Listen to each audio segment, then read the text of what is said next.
Wait. He tweeted, if there's anyone in the AMP crib right now, come downstairs. I can't move. Help. Telling me, yo, go up. What do you want me to do? What does that mean?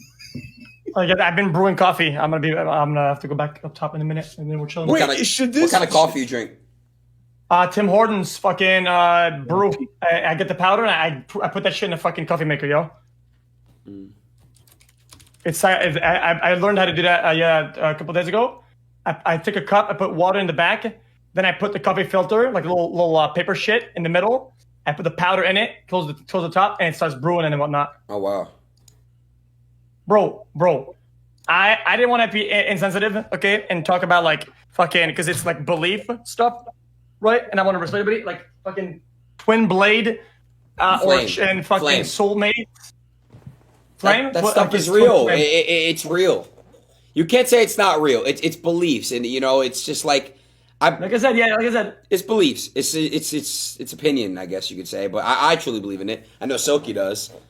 I mean, I believe. Yeah, it's why I don't want to argue against. Do you believe that some people are met? Do you believe that some people are met in their past lives? Like I feel like I've known someone in my past life before. I feel like I've got that connection with somebody. I'm not a big mathematics guy, but I get the thought that I'm being delusional if I think that out of 8 billion people that I spawned in the same neighborhood as a person who was meant for me, and it's just that's it.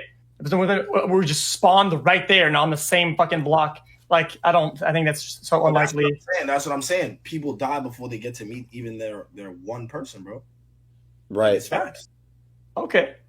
People die before they can even meet their twin flames. Then if you think about it from a mathematical standpoint, nobody ever seen their soulmate. No, not at all. The likeliness is like 0.0000. I didn't say soulmate. That's like not like a good way to like live life, though. I didn't say soulmate. You want everybody to live in delusion.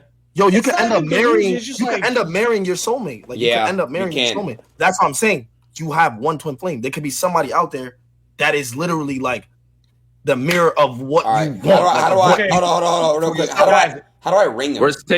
Where's Tate? Oh, he declined it, so I think I gotta add him back. Oh no, wait. I mean, it should be at the top of his shit. Don't want to be weird, okay? I don't want to be. Listen. I know there's like belief stuff, okay? But I like to be more. I don't know. Look at it in the scales of it, okay? People, how many people do you meet? How many girls you meet in a lifetime? How many? Right? Bro, I'll probably meet like girls, a billion bitches. A billion? Absolutely not. Yeah, bro, I meet a lot of bitches, bro. Like 1,000? No. Is he in? How do you meet 1,000 bitches, bro? Meet like how? Like introduce yourself? XQC, how do you meet 1,000 bitches, bro? In your lifetime, you will probably. XQC, I met 1,000 bitches in kindergarten. Like Andrew! I met 1,000 girls in kindergarten, bro. Like, oh my god! Actually, here, I need to get my coffee. It's upstairs. Give me a minute. Andrew, hold on. Hold on. Andrew, I gotta. You hear me? Yeah. Okay, it's scuffed. I hear him good. You can hear him? So talk again. Can everybody hear me? Yeah, it's great. Yeah, now it's good. Good now, great. All right. Let me get the coffee. Give me a minute. Andrew, this is what we do, bro. This is what we do now. Oh, like that now. That's what we do now, bro. Come on now. You gotta back up, bro. You gotta back up, bro. Back up a little, bro. Just back up. Back up. How are you, my friend? You good? I'm good. So who are all these people? We got a bunch of people here. All right, so I'm gonna start off. We're basically, they're all streamers. Los Polos streamer, Silky streamer, Kai, I don't know where he's at right now. Trainwreck is in here, he doesn't have his camera on, and my boy Rage doesn't have his camera on. And XQC, he's the one who said he's gonna get his coffee. He doesn't agree with a lot of your takes. XQC is currently #1 ranked on Twitch, so he's the biggest streamer. So he doesn't agree with a lot of your. He's a streamer, yeah, like literally. He just doesn't agree with a lot of your takes. He thinks I'll let him speak, but you're still top. You're still top G to me though. I'll always be top G. Oh, get off his dick, bro. Get off his always dick, bro. Don't do that. Hey, bro. this nigga got you hypnotized, huh, boy? Yes, he does, and I'm happy with it. Look at him, bro. How could you not be like, damn? You know what I mean? Oh my god, yo, he's going crazy. Hey, wash my hands and I'm good. He's got to wash his hands. Wait, I think XQC's nervous. He is. Yo, look at Chris. You gotta get coffee. You gotta go pee. You gotta wash his hands. Right. He's really gotta lock in. What the fuck? Nah, he's wiping his hands. Oh, nah, he getting ready. He's getting ready. Look at Chris. Yo. Okay, what's up? Yo, he hung up. Oh shit. You got the whole squad here now? Yup. Yeah. We good. Okay. Alrighty. XQ, Mr. Tate. Guys out. All right. Who else? Is Greek here? Nah. Shall I remove him? No, yeah, remove him. I want him to come back. He fucking middle of a convo, an argument. Comes in with the fucking camera and starts eating bugs on camera. That's fucking stupid shit. Alrighty. Train, you're here, you said, right? Train's here or not? No, yes, I'm here. I'm eating hot Cheetos. Playing a game, bro. Let him do his thing. I'm eating hot Cheetos and playing Rust. Okay. Hold on. Why can't y'all see Andrew's camera or not? Yeah, we see him. See him. The fuck? I don't know why I can't see him. Hold on. I gotta get some context on what exactly is going on and who this exactly is. I gotta get some context. I need some videos linked and I need some speeches linked. I mean, bro, you know it. I need some speeches linked. Are we talking Trainwrecks 2015 type shit? Trainwrecks TV 2015 type shit? Yeah. Somehow worse. Yeah. Oh, okay. So okay. A little bit more amped up. Bro, what the fuck is going on my Discord? Hold on, I might have to restart. Yeah, there's been a little bit of lag. You guys notice that? Yeah. He said it's lagging. Oh, so it is. Well, he's lagging, but we're all kind of lagging as well. Andrew's lagging. Oh, all of us are lagging a little bit. Nah, I'm not lagging. I'm not lagging. It's better now. It's kind of fixed itself. I feel like Andrew's lagging like shit. No, I just He's don't. out of it. Yeah, Andrew's just. Hold on. He's out of it. He's out of it. Yo, Aiden, I got shit to talk to these. Listen, Dickwads in chat. You fucking 12-year-old dumb fucks, okay? Listen here, bitches. When I say I don't know somebody, it's because I don't know them. You understand? This shit that's being preached, I invented it fucking 10 years ago. So don't come in here acting like this is the fucking holy Bible, holy Christ. You understand? You dumb little 12-year-old dumb fucks. Go back play Minecraft and Roblox. Holy shit. Dumb motherfuckers getting their mommies caught by the daddy neighborhood. He is like 35. Fuck my dick, little bitch. Oh, man, Fuck, I'm so sick of this new wave shit. These new wave little pussies. I'm so sick of them. Dumb motherfuckers. I swear to God. Yeah, I feel the same way about my own community. They'd be like, "Oh, you're so ego Andy or ego this motherfucker." It's so I've been like this when I was a fucking nobody. I've been like this when I was a no. I was a fucking ass. Is mommy getting clapped by the neighborhood daddies? What's going on, little pussies? Hold on, though. Hold on. My dick. So sick of it, bro. I'm so sick of it. Dumb motherfuckers. Holy shit. Let's let Mr. Tate come in here and then let's get an actual, because we're screaming. You think we scared of the lion? XQC. Nah, he was waiting for XQC, but he started lagging. I don't know, X. You seem a little nervous to talk to him. I'm not nervous at all. My demeanor was fine. Well, because if he's not okay, I just feel like if he's not ready and he's not in it, and I know that he's present in the conversation, and I say something, right? It's kind of like you're like cheating. Hold on. It's like hold on. they're not ready. I'm waiting for him to tell me to call him and like ring him. I'm gonna wait because he doesn't know. When he says ring me, I'll just ring him back.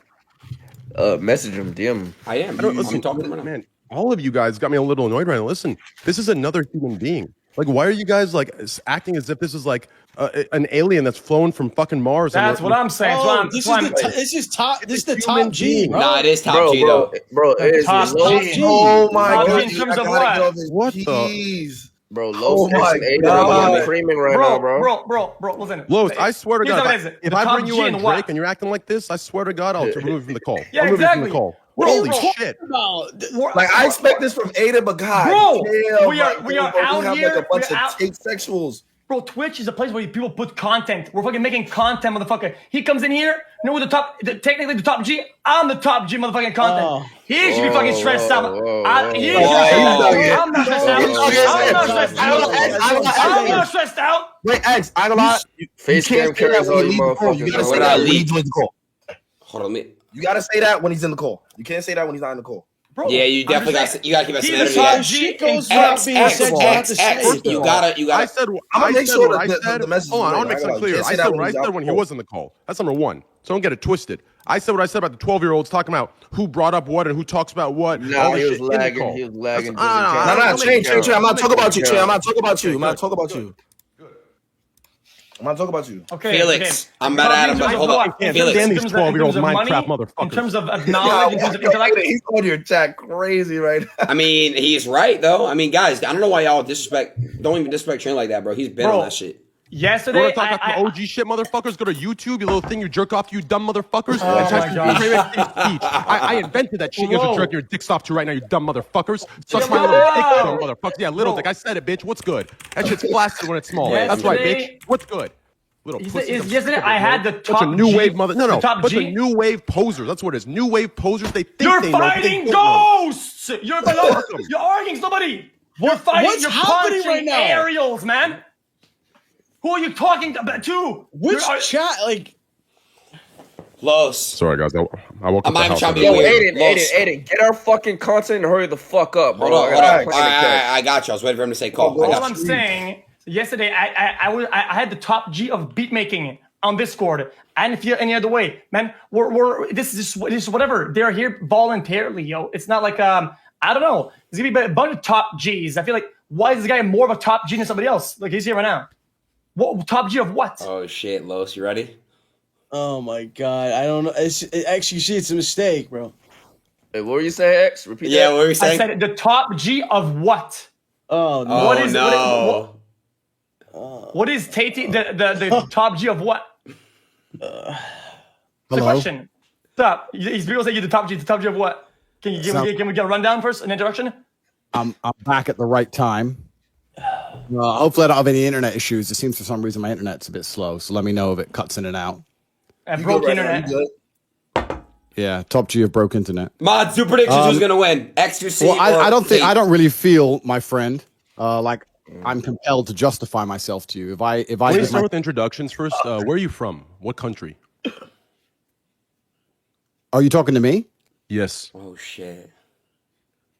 This whole panel feels strange. I don't know. I'm trying to pinpoint the accent. It The energy is tense. Yeah, it's South kinda African. It's kind of like I've walked into a police interview. You know, it's weird. That's what I'm saying. That's why I said to Aiden, I said, be careful when you bring him in. He might feel like he's getting ambushed. Yeah, it's a weird thing because obviously Twitch is an online community, right? But I live in the real world. I'm not from this internet world. And in the real world, you talk to people, especially people who can destroy you, with respect. You say, "Oh, Andrew, can you please introduce yourself?" You don't come and say, "Hey, bro," like it's just an internet. It's weird. Wait, what do you mean by destroy? Like, what do you mean You by mean like beat his ass or like if he mentally destroy? Life, men go through life and talk to each other with respect. I think that's how men I'm gonna have to start interact kicking with each people, other. chat. But There's hella in my people in here. opinion, wouldn't you say that a respect between two men would be not making me be formal and you would just understand what I mean, right? You would just get what I mean, right? When I say, "Yo, man, where are you from?" Like, I think you're that gonna say, being "Hello, sir. Can you please tell me where you're from, sir?" Is that what you need? No, I think that being polite and being formal is I something you think do. I was being polite. I softened my voice and I said, "Hey, man, where are you from?" Trying to pinpoint the accent. Okay, well, that's not how it sounded. It said, "Hey, stop! Tell me where you're from." So So I have a deep voice, so people take it the wrong way very often. Yeah, it's a thing. People get real mad at him for that. just some advice for the real world. Anyway, Believe me, I have 1 foot in the real world, brother. only one. Only one. 1 foot in, 1 foot out. I'm half British, and I am half American. That's why the accent is. It's like South American. No, American. Bro, chat, chill, Okay, bro. so you I'm were not born kicking Train, in America. bro. I was born in the United Kingdom, but I've been back and forth between the two countries my whole life. Okay, fair enough. So Okay. that's the accent. Okay, Introduction. okay, Introduction. Andrew Tate is my name. Everybody, nice to meet you all. Nice to meet you. nice to meet you? Nice to meet you. Likewise. I'm Felix. He call me X. Okay, Felix. My name's So- Tyler. You can call me Train. I'm Silky, just Silky. Okay. I'm Cool. also American. Remember everything. So Aiden messaged me and said, "Andrew, quickly wake up. Someone disagrees with you." That's what Okay, a good introduction because that's it. That's how it is. who disagrees with me and on what? I think at least me, I think I disagree with most things, but I don't know about Train though. I don't think he knows you that much. All I saw is a couple clips of you, and I didn't want to like Wikipedia whole search. I wanted to take the arguments and the takes for what they are, and not with like where they come from or whatever. Just straight up face value. That's what you get. You have something specific you disagree with me on? Oh yeah, most of your women takes are bad. Yeah, but you have to be specific because the burden of proof is on you. So, Oh no, literally most of them. Oh yeah, but you can't say literally most of them. This is a court of law, my friend. We have a judging panel and everything. You have to come along with take that you disagree with and give your argument as to why it's not true. You can't just Woman say can't drive. Woman can't drive was one of them. Yeah, that was kind of weird. So you don't think that men are overall better drivers than women? No. So when you see the worst parking you've ever seen in your life, you don't think it's more likely to be a female? It's just as equally likely to be a man in your view. Crazy, bro. Well, I mean, when I see exactly what you just said. Yes. Then that's your opinion. What's the argument? Like I said, it's not. It doesn't have to be an opinion, right? That's your anecdotal evidence, which is like kind of a bias, right? When you want to bring out things like women can't drive, you're going to go with stats, and your stats are off. You're just wrong about them. No, everyone is. Firstly, when you talk about biases, absolutely everybody is biased to their own personal experiences, right? If I had been in 5 car crashes and all 5 of them were driven by women by coincidence, I'm going to be biased. I'm going to believe that women are less capable. And then fair enough. To sit here and pretend you're not biased and you're beyond biases is bullshit. That's the first thing. Okay. We're all biased. Okay, and then like a natural, good, educated human being, you're probably going to go on the internet and find some study that maybe you're right about it, and then you're going to figure out that you're wrong. Study. Oh yeah, the internet study. Oh, why didn't I think of just following the internet study and not? You're right, because we could have gone fucking Tate's experience instead. Why do I ignore all my own personal experience and obey the internet study and get my 5th injection and just do everything the internet says? You're right. My personal experiences. Females are not as capable of driving as males. That's my personal experience. You can't come along and tell me that's not true. So, and I don't give a shit. Study. So the next time we have a problem with science or some shit or physics, why go to the internet or talk to some experts? Let's go ask Tate's experience on it, and we'll have the answer to it, right? Sorry, no insults. Now I got unhinged. Sorry for that. It's fine. That's what Twitch does to people. I'll give you that one. That's pretty true. Conversation would be very different in person. Well, that part's not true for me at least. That's the internet, but that's fine. That's the internet. Well, my personal experiences dictate to me, as all of your personal experiences dictate to you, certain realities about the earth. And in my personal experience, every car crash I've been in, every time my car's been hit, the worst parking I've ever seen has always been by a female. Now, I'm not saying females are bad people. I'm saying they're better than men at other things. Okay. Men have, if you want to talk about internet studies, because you seem to believe internet studies for some reason, even though you can give me lies, you can give me big lies, you can give me statistics. Don't dish Gallups. They one topic at a time. No, studies are the biggest lies on earth. But if you want to talk about studies, it's been proven that females do not have the same kind of spatial awareness that men have. They do not have the reaction times that men have. They've not evolved. This has been studied and found. You want to talk about studies? And yet males cause more crash accidents on the road than women. Cool. So we have so they have less tools to you and studies. Yet they cause more accidents, but according to your experience, they cause more accidents. So you're right. So you are right. Correct. And we have studies that conflict. And in my personal experience, I feel safer when a man is driving me than if a woman is driving me. That's my personal experience. If you want to sit here hoping that if you keep saying women can drive, you might get a girl, that's your decision. But in my personal experiences, that's not the case. I don't know why we're going to sit here and argue about it. Perfect. Then in that case, then what you're saying is that since you're such a smart being, if you go to the casino and there's 60% red squares and 40% black ones, right? 60-40. You should bet on the 40% black ones because that's how you're going to make money. According to your analysis of these stats, right? I don't truly understand the analogy. And it's simple. It's very simple. Like I just said, according to your interpretation I didn't get it of either, the chat, stats on the internet or whatever, right? You would bet on the 40% outcome instead of 60%. And you're saying this is a good bet. Oh, bro, I know, and I mean this with respect. I know the internet is your life, right? I don't use the internet for stats when I get into a car with a bitch. I don't go, okay, well, she's blonde. Let me look up the blonde chicks. Can they drive? Da-da. I get in a car and I look at her driving and go, and this bitch can't drive. That's what I do, right? And any man who's honest with himself has been in the car with a chick who's driving on some wild ass, crazy, texting on her phone, risking evereveryone's life. Every man knows I'm telling the truth. Okay. I know you can't say it. Okay. You don't want to get canceled, blah, blah, blah. You just sit here and say, when you get in a car with a girl, you look up an internet study first. Shut up. What are you talking about? Bro, Let me what are you talking about? A bad driver on the road that you can see is a bad driver. I don't give a fuck if they're old, if they're missing both fucking hands, if they're a guy, if they're white, if they're black. I don't give a fuck. That person can't fucking drive. They can't fucking drive. I don't say, oh, I'm gonna go to the study or I'm gonna do this with Andrew Tate. Bro, They can't fucking drive. Let me brake a little bit and fucking change lane, yo. You know, I don't have a license, but yeah. I'm gonna interject real quick into this one-on-one here, okay? Do all of you guys remember the Chat, who's example winning? I gave about real life or like the real world versus the internet world? Yeah. Well, the example I gave about the word slut. You guys remember that? Yeah.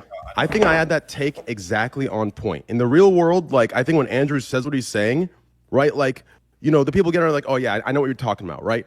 But in the internet world, everyone's very, very, very they're very exact, right? So when Andrew says women are bad drivers, the internet assumes that he's saying all women are bad drivers, women are terrible, women are fucking less than, right? So it just depends here. Are you talking like the real world talking where we understand what you're saying? Like when a rapper says all these girls are hoes, right? We know he's not saying all women are hoes. We know what he's talking about. When you go to the party, that one chick that's sleeping with all the dudes is a hoe, right? We get that comparison, but we know he's not saying that. So the real question here is, are you talking with the context of the real world only, where you're kind of just making that generalization, but you don't actually mean the generalization? Do you understand what I'm saying? Or are you actually a sexist? That's what the question is. That's a very good question, and it's very professionally asked. So I like the way you've asked it. It's very professional. Thank you. No, you're completely and utterly correct. The way the rapper says all women are hoes is an absolutely perfect analogy. I'm not saying there's not a female on the planet who can't drive a car. I'm not saying that. I'm saying in general, if every man was honest with himself, if you were to ask him, what's the worst driving you've ever seen? What's the most uncomfortable you've ever been in a car? What's the worst parking you've ever seen? If you were to ask him and he was honest and he wasn't on the internet worried about getting canceled or trying to be correct or looking up statistics or any dumb shit, he'd probably say, I was in the car with this chick once and she nearly killed me. That is not saying women are bad creatures. I'm not saying all women drive that way. It doesn't mean that I don't think females should have a right to drive, etc. I'm saying in general, I think that men have faster reaction times. We are more interested in cars. We enjoy driving more. We pay more attention than women do. That is my experience. So to hop in real quick, okay, the reason I could kind of predict that, Aiden and everyone else in here, is because I went through the same thing. I came from the real world, okay, and I had the 1 foot in, 1 foot out thing. It's why the people I got along with most were Call of Duty players, right? Because they had the same experiences as me. We partied, we went out, we had the college life, we had the club life, and we gamed, right? So I understood that lingo, but I got in a lot of trouble for it, right? If you look at my speeches, I got banned. People said I'm sexist, misogynistic, because I spoke in that exact way. I assumed people were intelligent enough to understand the context in which I was saying these things.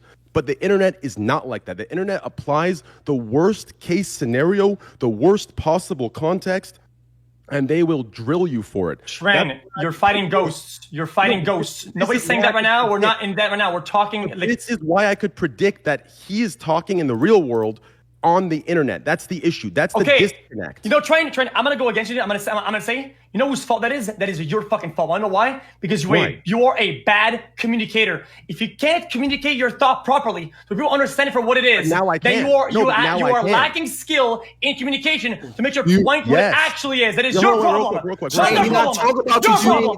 Real quick. I want to respond to that. Then take and go in. Okay. X, as you know now, I communicate very well. Now, when I make my speeches or when I make my points, I don't just explain the real world side. I explain the 1,700 different possible worlds it could be analyzed in, it could be perceived as, it could be perceived in. I explain it in every way possible because I have a platform now on the internet. So now I've become a better communicator, and I explain in every context. So that's my point is right now Tate is in his, it's the inception of it, right, on the internet from the real world. So then that's the disconnect. Tell me how he is. Then tell me how it is. Say, Tate, I think you are a bad communicator of your takes, and you are bad at dialogue. Say it like it's not a bad communicator. Tell him. Fucking tell him then. X, it's not a bad communicator. What it is it's an unawareness of the internet type of person. You understand? When you're never on the internet, you don't know. Like, I didn't know people like this existed. You understand? I didn't know they existed. So you can't fathom to even have the the possible world to explain something in a way. Okay.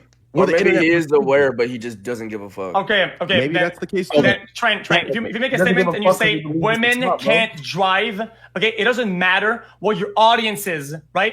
It is a blanket statement. Have you seen Nick Pullum's poll? Nick Pullum's poll on Funniest Streamer. Do you know why that is? Because when I'm in person, I make jokes like that. I go, must be a woman driver that caused that accident. I make jokes like that. Do I think all women? No, women are better drivers than I am. I'm a shit driver as a man. These are joke in context, yeah. But if you make a statement and you're that's serious why I'm asking alone, is he just making that generalized kind of stereotypical joke, or is he truly a sexist? That's what I'm asking. I asked him. He said no. He said he's not a sexist. He's making that generalized joke statement. Okay. Then when you don't have a dialogue with somebody and it's a monologue and you're alone and you go on camera and you say, women can't drive without no precision, without no saying, exception is exception, without going down the list of why it's a joke, whatever the fuck. You think it's a good thing? You think you're being a good communicator? Go on and say, women cannot drive. And the segment. Wrong. No, here's the part. Does he own that? Wait. I got to respond to this. He's talking to me. I have a responsibility. Just trust me here.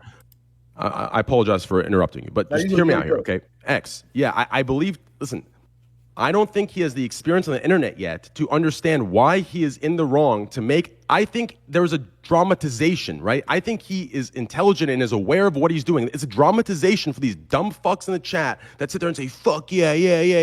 It's a dramatization factor. Okay, That's all it is. Let's run an exercise. For that, I think it's wrong. Statement like that, but instead replace. For that, I think it's wrong. Hey, Trent. For that, I agree with you, X. Okay. Then if you're ready to prove your own point, then right about the severity of it. How about you make a same statement for the same topic or another one about black people?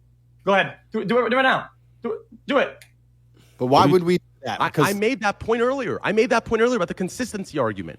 I'm just saying. I'm saying if it's not bad because it's a joke because it's I didn't say it's not bad. It's a woman joke. I said the dramatization of the too far jokes is for the dramatization to get people in. And I said that part is wrong. And I do have a consistency. You ask Nick Pullum, in front of him, I make those jokes. I make all kinds of jokes about everything and everyone. Believe that. You ask Nick Pullum, he'll go live right now and say I do. I do. X, why don't you ask Tate if you would say that about a race or something like that? A generalization like that about a joke about a race or ethnicity. Rage is being an alpha right now. Hey, listen. You could have asked him now. Let's understand my question. Let him talk. So I'm half black, half white, right? That's my ethnicity. Wait, so we understand my ethnicity. I made a joke an hour ago with one of my cousins because half my family's black, half my cousin's white, and he said he wanted to go free diving. It's where you dive down in the water and you go deep with no scuba equipment with the sharks or some shit. And I said, bro, that's what white people do. That shit. I'm too brown for that. I'm not going with the sharks. I just made a joke. There. Oh no. Cancel me. Who gives a fuck? When I make a statement, bro, listen, when I make a statement, maybe you do, maybe you have all the fucking time in the world to sit on the internet, my friend. But when I make a statement, I don't have time to say, in my personal experience, I don't believe women can drive. However, I understand that some women can drive, and I'm not saying all women can't drive, and I know of women who can drive, but in my personal experience, the bad driving I've seen was most likely committed by women. That I don't talk like a fucking geek. I say women can't drive. Now, if that upsets geeks like you, cool, whatever. Because geeks, I don't give a fuck. That's what I say. If it upsets people, tough. That's my personal experience. You're gonna have to get the fuck over it. That's life. And if you want to say I'm a bad communicator, once again, that's your prerogative. But I would disagree. I think I'm a very good at communicating. It's the only reason I'm even fucking here. It's the only reason I'm even on the internet. It's because when I talk, people listen. So I must be doing something right. I mean, it's easy to talk whistle to like a misogynist. That's really easy. It's one of the easiest things out there. Preaching to the choir, that's so easy to get a following doing that. Hey, you hate women on these points and these points. It's going to be easy to stack them up like fucking easy. Holy shit. I built a fucking world of a community based on being toxic. It's the easiest thing in the world. Way easier than being good and being nice. I'm a very good and nice person. Surely. By saying that, I think that men are more capable of driving than women. It does not make me a bad person or a not nice person. It means that if I car and it's snowing and it's late at night and it's dark, I'm gonna drive. I'm not gonna let some 18-year-old chick drive. I'm gonna fucking drive because I like staying alive. And let me tell you something. Funny you bring that up because last time you talked about car accidents or whatever, and then you brought stats. You said that well, it's because the males make doing more accidents because they're young, right? So even if your own example, right, you would actually prefer having a young female driver, not a young male, according to you. That's what you said last time on the fucking podcast. Then it is exactly what you said. I'm using your words against you. You said that, oh yeah, males do more crashes when you're young because they're young and excited, whatever. You just said I wouldn't let a young girl drive my car. Then you would let. Okay, old girl. I'm just saying, be consistent about it. Listen, let me tell you something, my friend. There's a cognitive dissonance. There's some serious damage that the internet's doing to society. I spoke about it on Aiden Ross on his podcast, and I spoke about how the internet as a whole has changed the world. I'm old enough to see it. And one of the ways it's changed the world is when there are certain beliefs, there are certain paradigms which are not allowed to be punctured, certain parameters which are set by the matrix in which you must pretend certain things are true. People ignore their own eyes and their own ears because they are afraid of upsetting the matrix. And my point is that a person like you, and I mean this with respect, I'm not here to argue with you, this is a professional debate. A person like you whose entire income, personality, his importance, his ego, everything relies on a Twitch account. If you lose it, you ain't shit. If you lose it, you ain't shit. And the problem is that you could be in 10 car crashes driven by 10 different women, and you will still not come here and say women can't drive as well as men because you are afraid. You are not non-biased. You are sitting here inside of parameters that you must conform to or you don't exist. I don't give a fuck. That's the difference between you and me. That's why I say things other people don't. I don't know what it means. The last part. I mean, you talk about the matrix and the systems or whatever the fuck, but the only reason why you're relevant or cool in the real world is because you have money. Talk about the matrix, the fucking currency, and you think you're the top G because of that, and it makes you more important than other people who have value to society. I'm not only the top G because I have money. In fact, I think I talked about this with David Ross as well. I talked about how money is an amplifier. Money alone will not make you significant or important. I talked about how money will amplify. I was the before I was rich. I was the man before I was rich, and then I got rich on top. That's it's amplified me. That's all it's done. It hasn't changed who I am. There's plenty of people with lots of money who ain't shit. Okay, so because of the vehicle of my message is Twitch, it's devalidated. It's not that it's devalidated at all, my friend. I think that Twitch is a fantastic. And you're meeting lots and lots of people, and I'm here on Twitch as well myself. My point is that you exist inside of parameters. The people who rely on the system will always fight to defend the system. The parameters are set in a way in which you cannot be completely and utterly honest, even if your personal experience tells you so. We don't even have to talk about driving. We can talk about anything. We can talk about the last 3 years where you walked around and didn't see a single sick person, and you had to pretend that you were supposed to be scared inside of your house because the parameters have told you if you say anything else, you lose your entire life. And your life is online. This is the reality.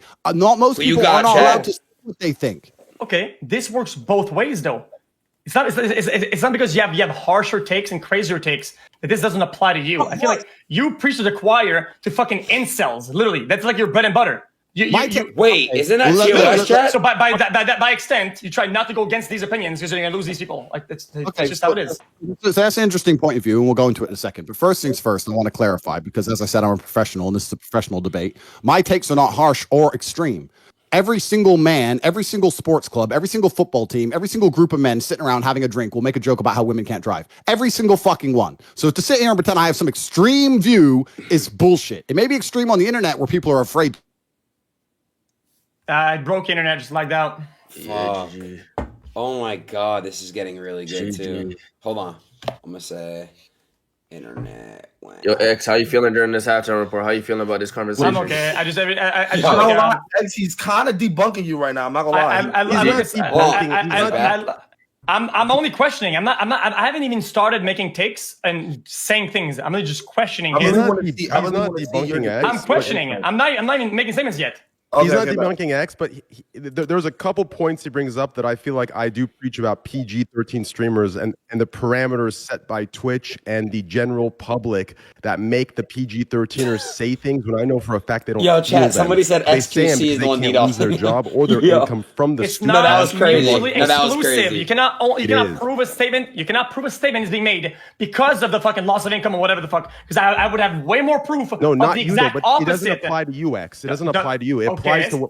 Yeah, I preach it toward the PG-13ers, right? The ones that glue smiles on their fucking faces and act robotic and virtue signal in every fucking avenue, right? Like, we know they're human beings at the end of the day, right? Yeah, it's those that I preach that against, right? I don't think it's right. Like, I think what he's saying about that is correct. I don't think it should be applied to you, though, because I know you're just like me. Mm-hmm. You speak your fucking mind. If we get banned, we get banned. We eat that fucking ban, right? We speak our minds. In that regard, there's nothing that you guys hold back at all. There's nothing.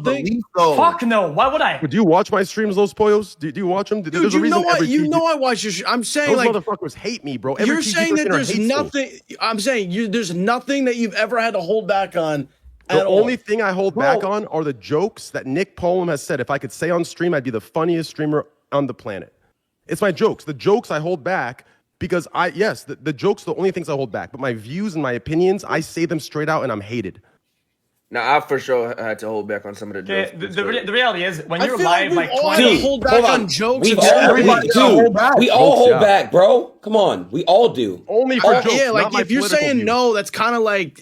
No, for jokes, yes. For jokes. Not everything, not beliefs and shit. For jokes. Shit online. I hold back inappropriate shit. Like sometimes I want to scratch my balls and pull my cock out. I like having my balls out sometimes when I'm on stream. I don't pull my balls out on stream. So yeah, I am holding back, I guess, but not in ways that are not morally or fucking like that don't align. Like I don't know. My political views, my opinions on others, I don't hold back. Jokes, yes, sexist jokes, borderline racist jokes, yes, I hold those back because we live in a society. And before the chat, listen, chat, y'all got no right. Y'all got no right to sit here and say, why do you hold back on jokes? You are the ones that cancel all of us. Facts. That's so true. That's actually that's so true. True, to be honest. You can't look. They're the ones that... Okay, I agree. I even agree even more. Sometimes I feel like I'm about to make a joke that I heard one day. I don't even know what the foundation of that joke is. I just want to say it to farm lols, right? I want to be a funny moment for others, and I don't fucking understand the joke. I want to say that. Of course I can't, because you're gonna get canceled, whatnot, right? But so then you do hold shit back, though. You do. So I guess yeah, you do hold shit back. Sometimes I want to fucking jerk off, and I don't do it on stream because I get banned. So yeah, I'm holding back. Bro. Nah, not that. No. He's saying saying some shit. Why would you have the impulse to jerk off on stream? That's not. He's giving an example. He's giving an example, bro. No, I'm just saying, like.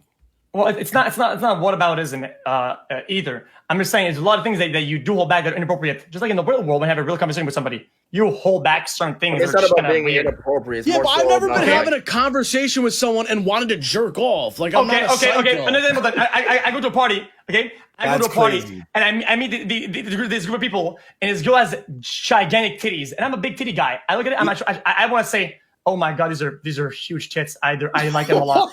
I want to say that. Yeah, okay. Well, so what? I say that. I don't say that ever. Fucking horny. So I am holding back. Oh my god, why are you so horny, bro? That's bad horny though. No, hold on. That's different though. Every example you're giving is so horny. Yeah, that was mad horny. There's holding Josh. back. There's holding back because of maturity, situational awareness, context, shit like that, right? And there's holding back because of society's current day closed-minded awareness that they believe is woke, right? Like those are the two differences, right? Jerking off or telling a chick she has fat titties and you want to suck them, like that's a maturity thing you hold back because you know it's not appropriate and it's not respectful, right? That has nothing to do with being real or fake. That's why real and fake when you grow up is not black and white like it is when you're fucking 15 years old. And that's why a lot of the chat can't understand that, right? What we're talking about are parameters that cause certain streamers to be censored because they'll get deplatformed and the main viewer bases will try to destroy them and rip them apart. Two different things. I've talked to Destiny about this, and he had a very good point about this, okay? I'll tell you why this shit works like that, okay? I've preached about this before, and I said it once, I'll say it again, okay?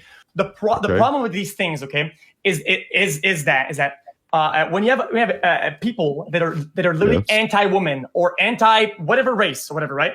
And you make certain statements, right, that you know somehow are intricate and funny in a way, and you have to explain, right? And you think that you're saying, oh, dude, women can't drive, ha? And the chat says, ha, ha, ha. People say, ha. But you know for a fact, a decent portion of people out there are like, yeah, they can't drive, fucking women. Nah, right? Alex, he gave you trauma. No, don't give a fuck. That's how it is. You are literally empowering people that are dog shit, validating them, making it do more, and these people are empowered by that. That's the problem. It has a good and as an influencer or as a platform, you're empowering that. You're giving them validity. That's the problem. There's two things that need to be made clear, though. Okay. When you say, "Oh, I should slap that fucking woman," yeah, fuck the woman. That's too far. First of all, what the fuck? I'm not gonna hold on. Actually, give you traumatic experiences. Guys, but it was a joke, though. But it was a joke. We're all good. We're all good, though. It was a joke. Hold on. I want to say this, okay? So there's two things that need to be made clear, okay? Yes, you're right in that sense. I think there needs to be a responsibility to explain the context like I do and that like I've learned to now, right? But the second thing that needs to be made clear is This is a story as old as fucking time, okay? All of us can relate to this back in class, right? If the teacher gave us, let's say, no fucking test today, there was always that one dumb motherfucker, that fucking fat fucking cocksucker that ruined it for everybody, fucking did something or said something, and the teacher's like, oh, he ruined it. Test for everybody. Every time. So listen, here's what needs to be made clear. It's not that the majority of who he's preaching to are incels.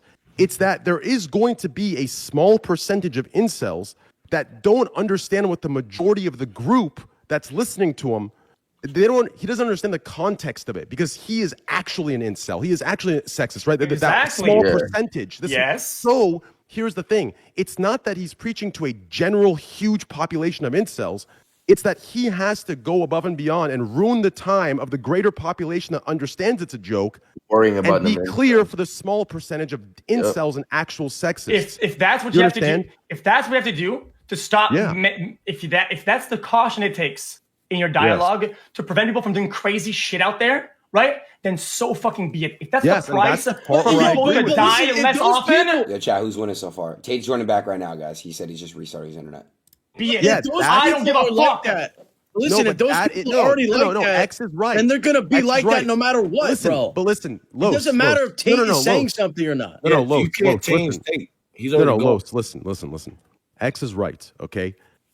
All Tate has to do is add one line in there that gives that hint where he doesn't support that extreme sexism. That's it. You just make it clear you're not supporting sexism or misogyny. You make that clear, and the jokes are not going to be taken this way by people like X or whoever else. That's it. You just add one line in there, and that's it. If you don't add that, listen, if you don't, wait, real quick. Andy's who? If you don't, here's the part I don't agree with. Okay, Andy, if you don't add that line, you're saying Andrews? Tate clearly is smart enough and aware enough and has gone through enough in life to understand when you don't add that line, you're going to get more viewers. Do you understand? So he doesn't want to give that line, not because he believes he's not doing what we're saying he's doing. He doesn't want to give that extra line because he's going to lose maybe 2% viewership, and he doesn't want to lose that. Do you understand? And that is the issue I have.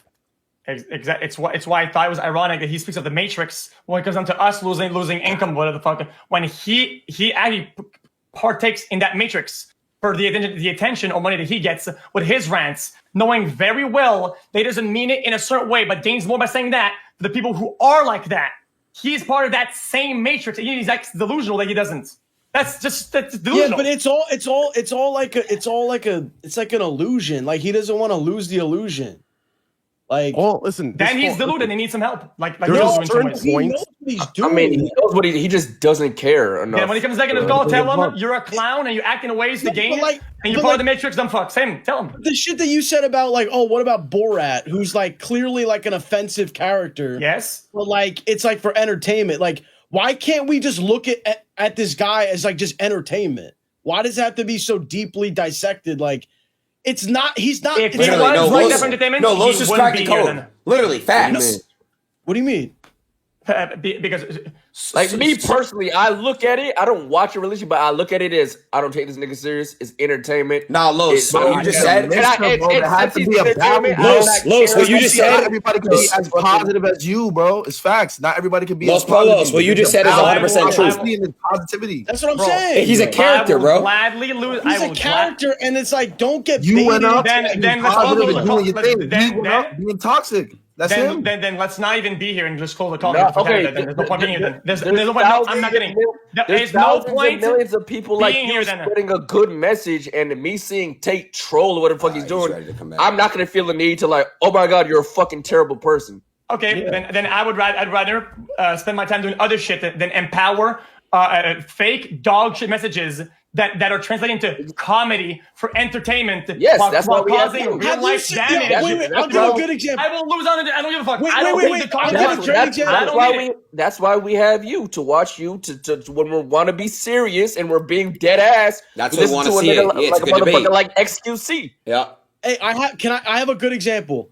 The same actor who did Borat, he has a show called like This Is America or something, right? Yes. And he has like 4 different characters. Yes. That are clearly like psychotic. Like there's like a racist dude. There's like a guy who loves guns and all this stuff, right? Absolutely, 100%. He's playing a character for entertainment. what? Nobody's like mad at him because there's like, dude. But I get what you're saying. You could like, you don't know if Tate is like himself or playing a character. That's why you even are wanting to debate him. Okay, you're comparing that you're literally comparing it like a pro where it's his entire life went to comedy school, some shit. The whole thing's comedy. He does skits for big corporate companies and makes a dark joke about Asian people, whatever the fuck. You're comparing that guy to the Modern Warfare 2 lobby guy that says it. No. And you're comparing these two guys like, oh yeah, that was the joke. What? This guy in my Modern Warfare lobby, such a comedian. What a good intricate joke right there. What a good comedian. Bro, he's losing his marbles. He's not a random guy. What? Yes, in those topics, in those area, is he known to fucking debate to a high degree with intellectual people? He's becoming known. Dude, how did he get known? How did we all see it? We all saw a clip of him saying some crazy shit, and then and people laughed at it. That's how we all I like XQC. To be fair to X's argument, I actually saw him the first time ever on Aiden's stream last stream. Me too. I'm not gonna lie, me too. That's my first time. Okay. And what was he talking about? Wait, that was your first time ever hearing about Tate, Trey? That was my first time. No, not hearing. Because everyone in my chat goes, oh, you're literally Twitch's version of Tate. And I used to take it as, because all I used to hear was like, incel this, incel that. I'm like, the fuck you guys talking about, right? So the first time I actually heard him speak was on your stream. But I've heard his name because people compare me to him for some reason. Right. Guys, this to me, this show, you could call it, at 5 a.m. in the morning, to me, that's like a little bit of a behind the scenes. Okay, I'm not talking to chat. I'm not doing Christian to entertain them. I'm not doing the monkey dance. Okay, we're just here fucking talking. To me, that's the behind the scenes. When you say that Borat guy, he goes on the news often, right? And he has interviews. Does he go on crazy, insane rants like that? No, he shows up and talks like a fucking normal motherfucking human being and says normal shit. That character is very racist. Yeah, it's my character. I work on that. I did research for that. I do that for a fucking living. But right now I'm talking about. And to me, I would expect when he comes here, he's just talking. But you guys say, oh, no, he's going on crazy rants because it's a character. What the fuck is that? It's not. Wait, what do you mean? What do you mean by the monkey dance? What do you mean by the monkey dance? What do you mean by that? Hold on. Top G is back. Hold on. Yeah. Yo. What's up, Top G? I'm trying to. Did you just fucking go for a run, bro? Something's wrong with my internet. I don't know why. Is there bad Wi-Fi over there? It's a brokey internet. It is. Can you hear me now, though? Yeah. Yeah. All right. So where were we? I don't remember. It was fuck. Again, reiterate, because we were talking when you went out there. I believe before he lagged out, you were giving the example of how before he gave the example that the male accidents that are high are young males, and he gave an example that he wouldn't hop in a car with an 18-year-old chick. And you said that he's countering, or he's being hypocritical and being contradictory to his previous statement that young men cause accidents. The majority of male accidents. Georgiana? Is that your maid? No, it's a masseuse. Georgiana, can you bring my sunglasses, please? I don't know where they are. Yo! Right. Yeah, she's like, why is he talking to me like that? He didn't talk to me like that off camera, bro. What the fuck? So what were we talking about? That's fact. Yeah, he definitely apologized to her. And said, yo, be real. When the camera goes off, your apology like, yo, I'm sorry, I'm speaking to you that way. Turn takes care of her off camera. None of this shit. I'm gonna give you a good tip today. I'm sorry. Dude, that internet lag. That's what could set this skit up for sure. Wait, who that? Yeah, who down the right? Yeah, we gotta. Oh no! Oh my God, who is that? Oh no, never mind. You gotta know. Yo, X, cover your eyes, bro. Yes. Come on, man. Yeah. So what were we arguing about? Yo, look at this guy, bro. Look at this guy, bro. This nigga swear he cool as shit, bro. That makes no sense. This man's a GTA character. Bro, look at this nigga, bro. Well, it's not organized. I had the massage planned, but Aiden messaged me. So obviously she has to do it while I work. That's how it goes. Okay. Interesting. I don't know what we're arguing about. I don't know. I think we're going off the deep end. Yeah, but I think you said something about the Matrix, and you said my income depends on me acting a certain way, so I preach the choir type of shit. when I said that I genuinely think that you have your own matrix in that regard, and you do the same for your views and your things. That's how it is. Well, I think that different people appeal to different people. That's fine. That wasn't the point I was making at all. The point I was making at all is that you are not allowed to have a controversial opinion. I am. That's the point I was making. The point I was making is that I do not need the internet to be rich or to be significant. So I don't give a fuck. I've been banned 1,000 times. I'll be banned 1,000 times more. And it doesn't even cross my mind. My point is, respectfully, if you were to conclude through your own personal experiences, if you were to come to a conclusion which you know the parameters of the Matrix see is controversial, you still wouldn't even fucking say it. Because it's all risk and no reward for you. That's why I'm saying that for you to sit here and disagree with everything I say, I understand why you're doing it. Okay. I also understand why you will ignore your own eyes, your own ears, and your own personal experiences. You'll ignore them completely because it doesn't benefit you to talk the truth. You will sit here and you will repeat the new thing, the new speech. You will say what you were supposed to say. That is we all have different. Oh my God. No. Yo, this motherfucker. Bro, why did he just go in his fucking... Bro, why is his internet so fucking bad?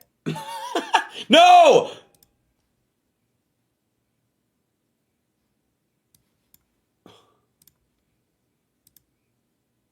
Yo. Back. What?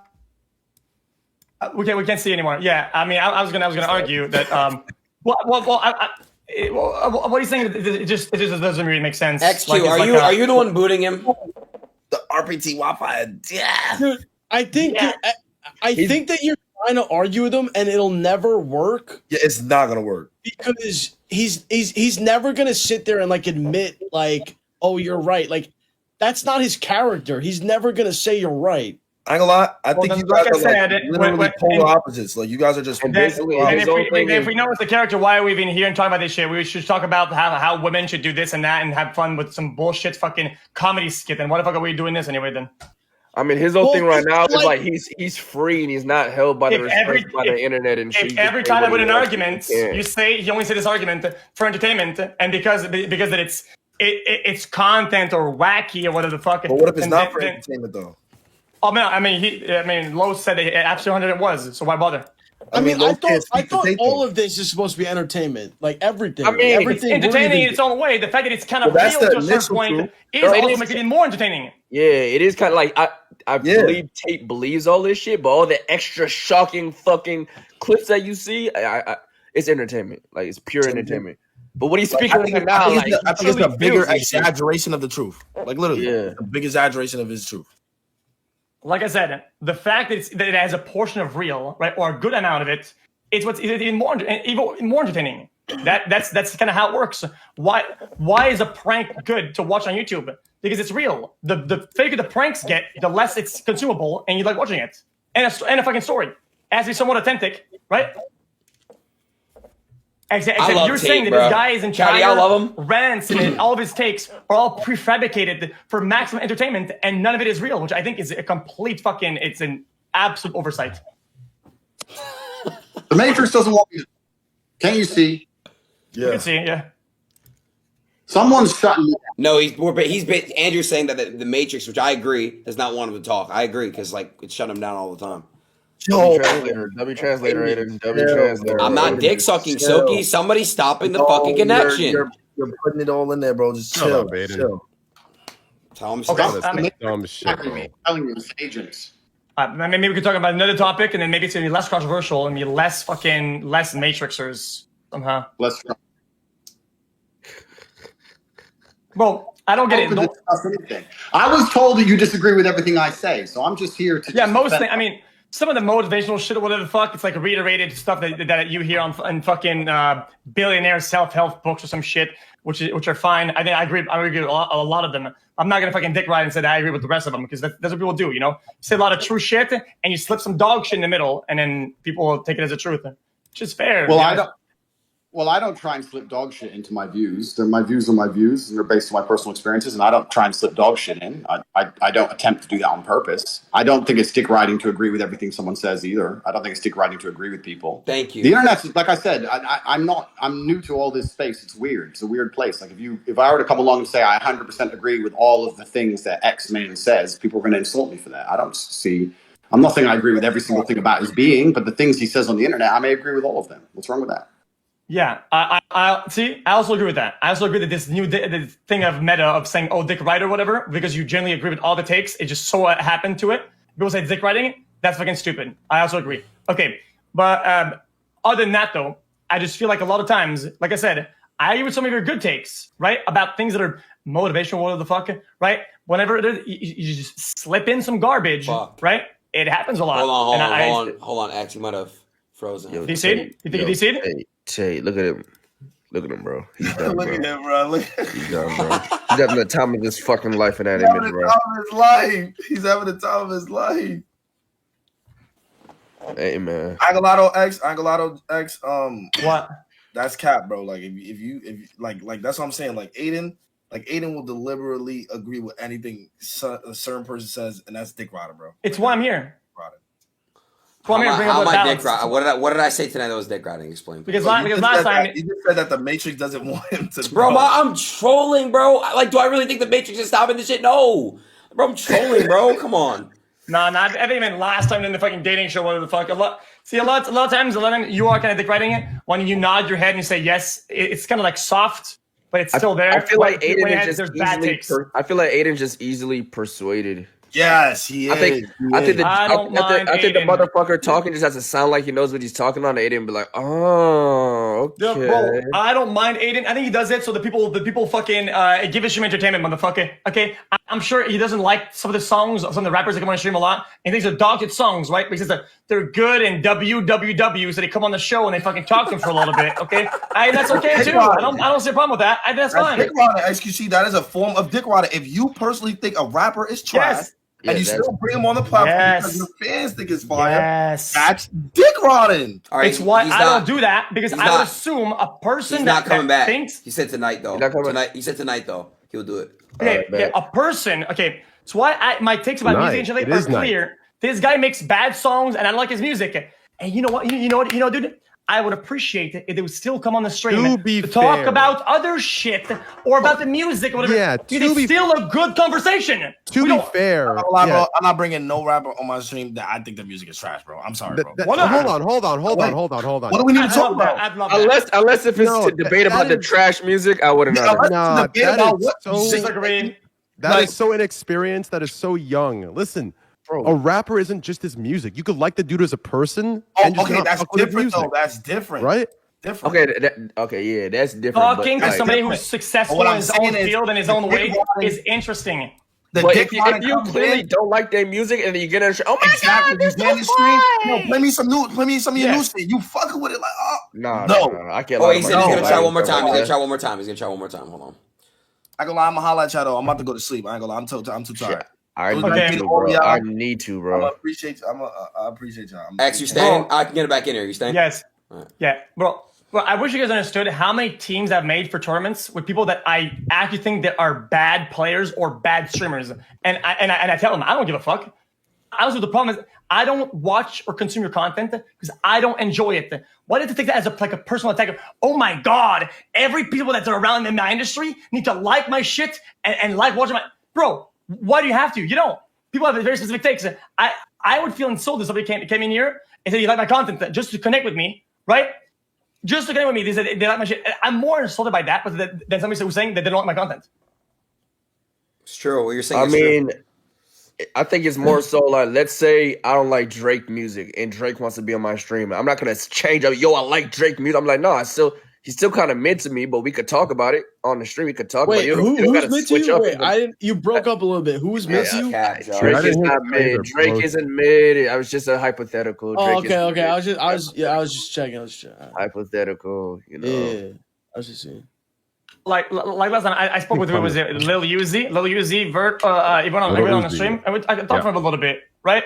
And some of his songs, I fucking love them. Some of his songs, I don't like them at all. I don't even listen to it twice. I don't Uzi does not make bad songs. Name one bad Uzi. I think some of them are pretty bad. Who's and a story. Not Uzi has some. Okay, I just say every don't like Uzi got misses, but they're not bad. Most of his songs are good. Yeah. It's like this. If I don't listen to your song twice, in my opinion, it is not a good song in my perspective. And a story doesn't mean that. It's a miss. No, a miss to me is not a good song. If it's a miss, it's not a good song. Not miss. I use the wrong word. Mid. Mid's the word I use. Mid. So you don't think Uzi has a single miss? Like, oh, that shit was actually trash. I can't listen to it ever again. Of course. No, not trash. I'm gonna be honest. I love Uzi. Like one of my favorite artists. I'm very biased. Like J. Cole, like Travis, like Drake. I'm very biased when it comes to those artists. I'll be honest. Drake's newest album, I didn't like it that much. I like 2 songs off it. So, what about you? I liked it a lot. I liked a bunch of songs off of it. And you know what? A lot of his other shit from the past, I didn't like it. Chat knows this. I didn't like his old songs. A bunch of them. Which ones? But some of them that go into like a start from the bottom. Now I always hated that song. A lot of his popular songs I don't like. A lot of his new stuff I actually like for once. So who cares? Drake's last album, I feel like it's just really good beats and really good background music. It's good. I'm used to a lot of quality. It's good for like clubs. Sonically, all type of different ways. Not just this is a fire beat and a fire fucking rhythm, right? Like, nah. It was too, for Drake standards, it wasn't giving me what I need. Okay, well, a lot of rap music I don't like, a lot of hip hop music I don't like you guys like them. I like a lot of stuff, and I like a lot of it more like fucking EDM shit sometimes, and I have other tastes. And that album was a cool mix, and it was like a breath of fresh air into what I didn't know Drake did, and I enjoyed it for that. For that effect, I enjoyed it, and to me that's enough to make a good album. Have you been to a rave, X? Yeah, I used to go to rave all the time. Have you been to concerts? All the time, like crazy amounts. That's fire. Nah, but I mean, shit. I think I used to go to after hours all the time. Things that start at 3 a.m. and at noon. Damn, hell no. That's crazy. What the fuck? Wait, 3 in the morning to noon? They start at 3 a.m. and they close at noon. Bro, have you heard the story of me doing meth? Huh? Bro, I stayed up 7 days. 7 days. What did you feel? Train, you've done meth. Is this Destiny? Back when I was 20. Back when I was 20 years old. Oh. You did it once?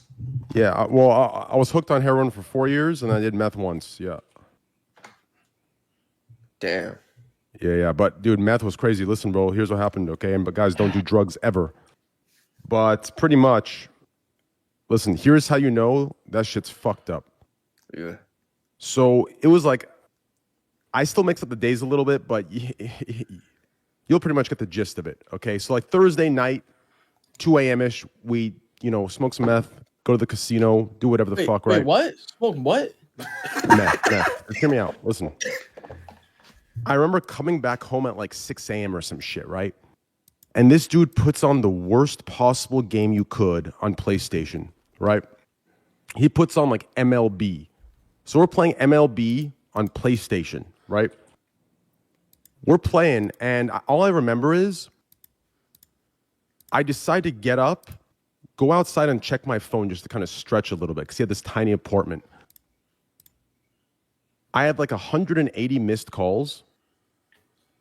And I check my phone, I'm like, what the fuck? Why do I have all these missed calls? I'm thinking maybe it's, Friday in the middle of the day. Nah. It was Tuesday the next week. I sat there and played MLB for like 6 days straight. What? 6 days straight, no food, a little bit of water, and that's it, dude. Like, it was nuts. Maybe a couple snacks in between. I played MLB on PlayStation for 6 days. If any of you have played MLB on PlayStation, you know that's a boring-ass fucking game. So if you can play it for 6 days and not notice, you know how fucked up we were. Yeah, that game could be kind of fun if you play against somebody. Not 6 days straight. Not 6 days. Okay, not 6 days, yeah. When we talking 6 days, Jesus Christ, dude. You're not falling asleep? Not on meth, brother. We were hitting that pipe every fucking like 10 minutes. What the fuck? You're kidding me, bro? We were twisting that thing like, real pro style. Oh, Jesus, man. Bro, I was 20 years old, bro. Like, I had just come off heroin, I did that shit, did a little quick speedball.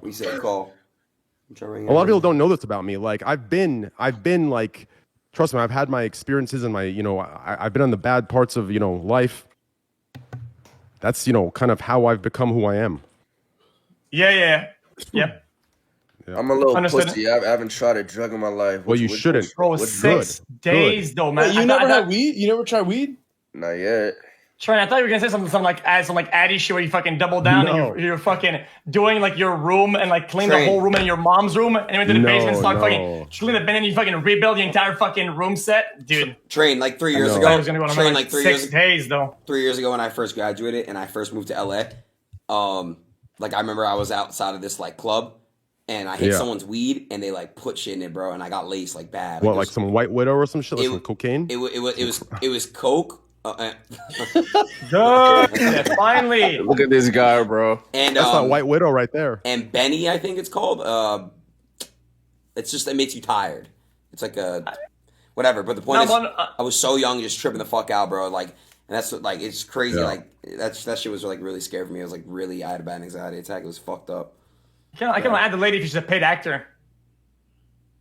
Do you think she's a paid actor? Andrew. Yo, Aiden, Andrew, honestly, give me your masseuse's Bitcoin address. I'll send her like $100,000. She'll never have to do that again. Do you have Bitcoin? Bitcoin, you know what Bitcoin is? You don't have?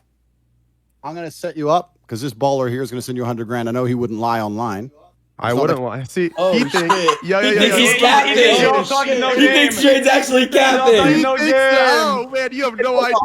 I hope not. Like I would respect her very He much. thought that I was fucking around trying to man up. I'll do it. That would change her life, and I would love to see that. That would make me very Happily, happy. baby. I got it. Set her up. Just make sure it's going to her, not you or anyone else. Please. Bro, She's giving you great massages. Why don't you change your life, bro? Come on, man. But do you have any family members or children who understand Bitcoin? Your children have Bitcoin? Nothing. Bro, if you set her up an account and like cash it out for her and like somehow set up a bank, like I'll send extra just for that. Like if you have an assistant or someone that can do that, I'll happily take. Can you do that? Yeah, I'll get someone on it now. All right, add me on Discord. We'll get this done for her. I'm down. All right, awesome. All right, cool. As for the internet, it's something that's happening on the street because there's people out in the street complaining. So it's the whole street. The internet. Yo, just for the record, gotcha. I can't add you. You don't accept friend requests. Just add me, and then I'll accept you. Cool. And we'll get this done. Cool. I'm gonna lose my masseuse, but it's fine.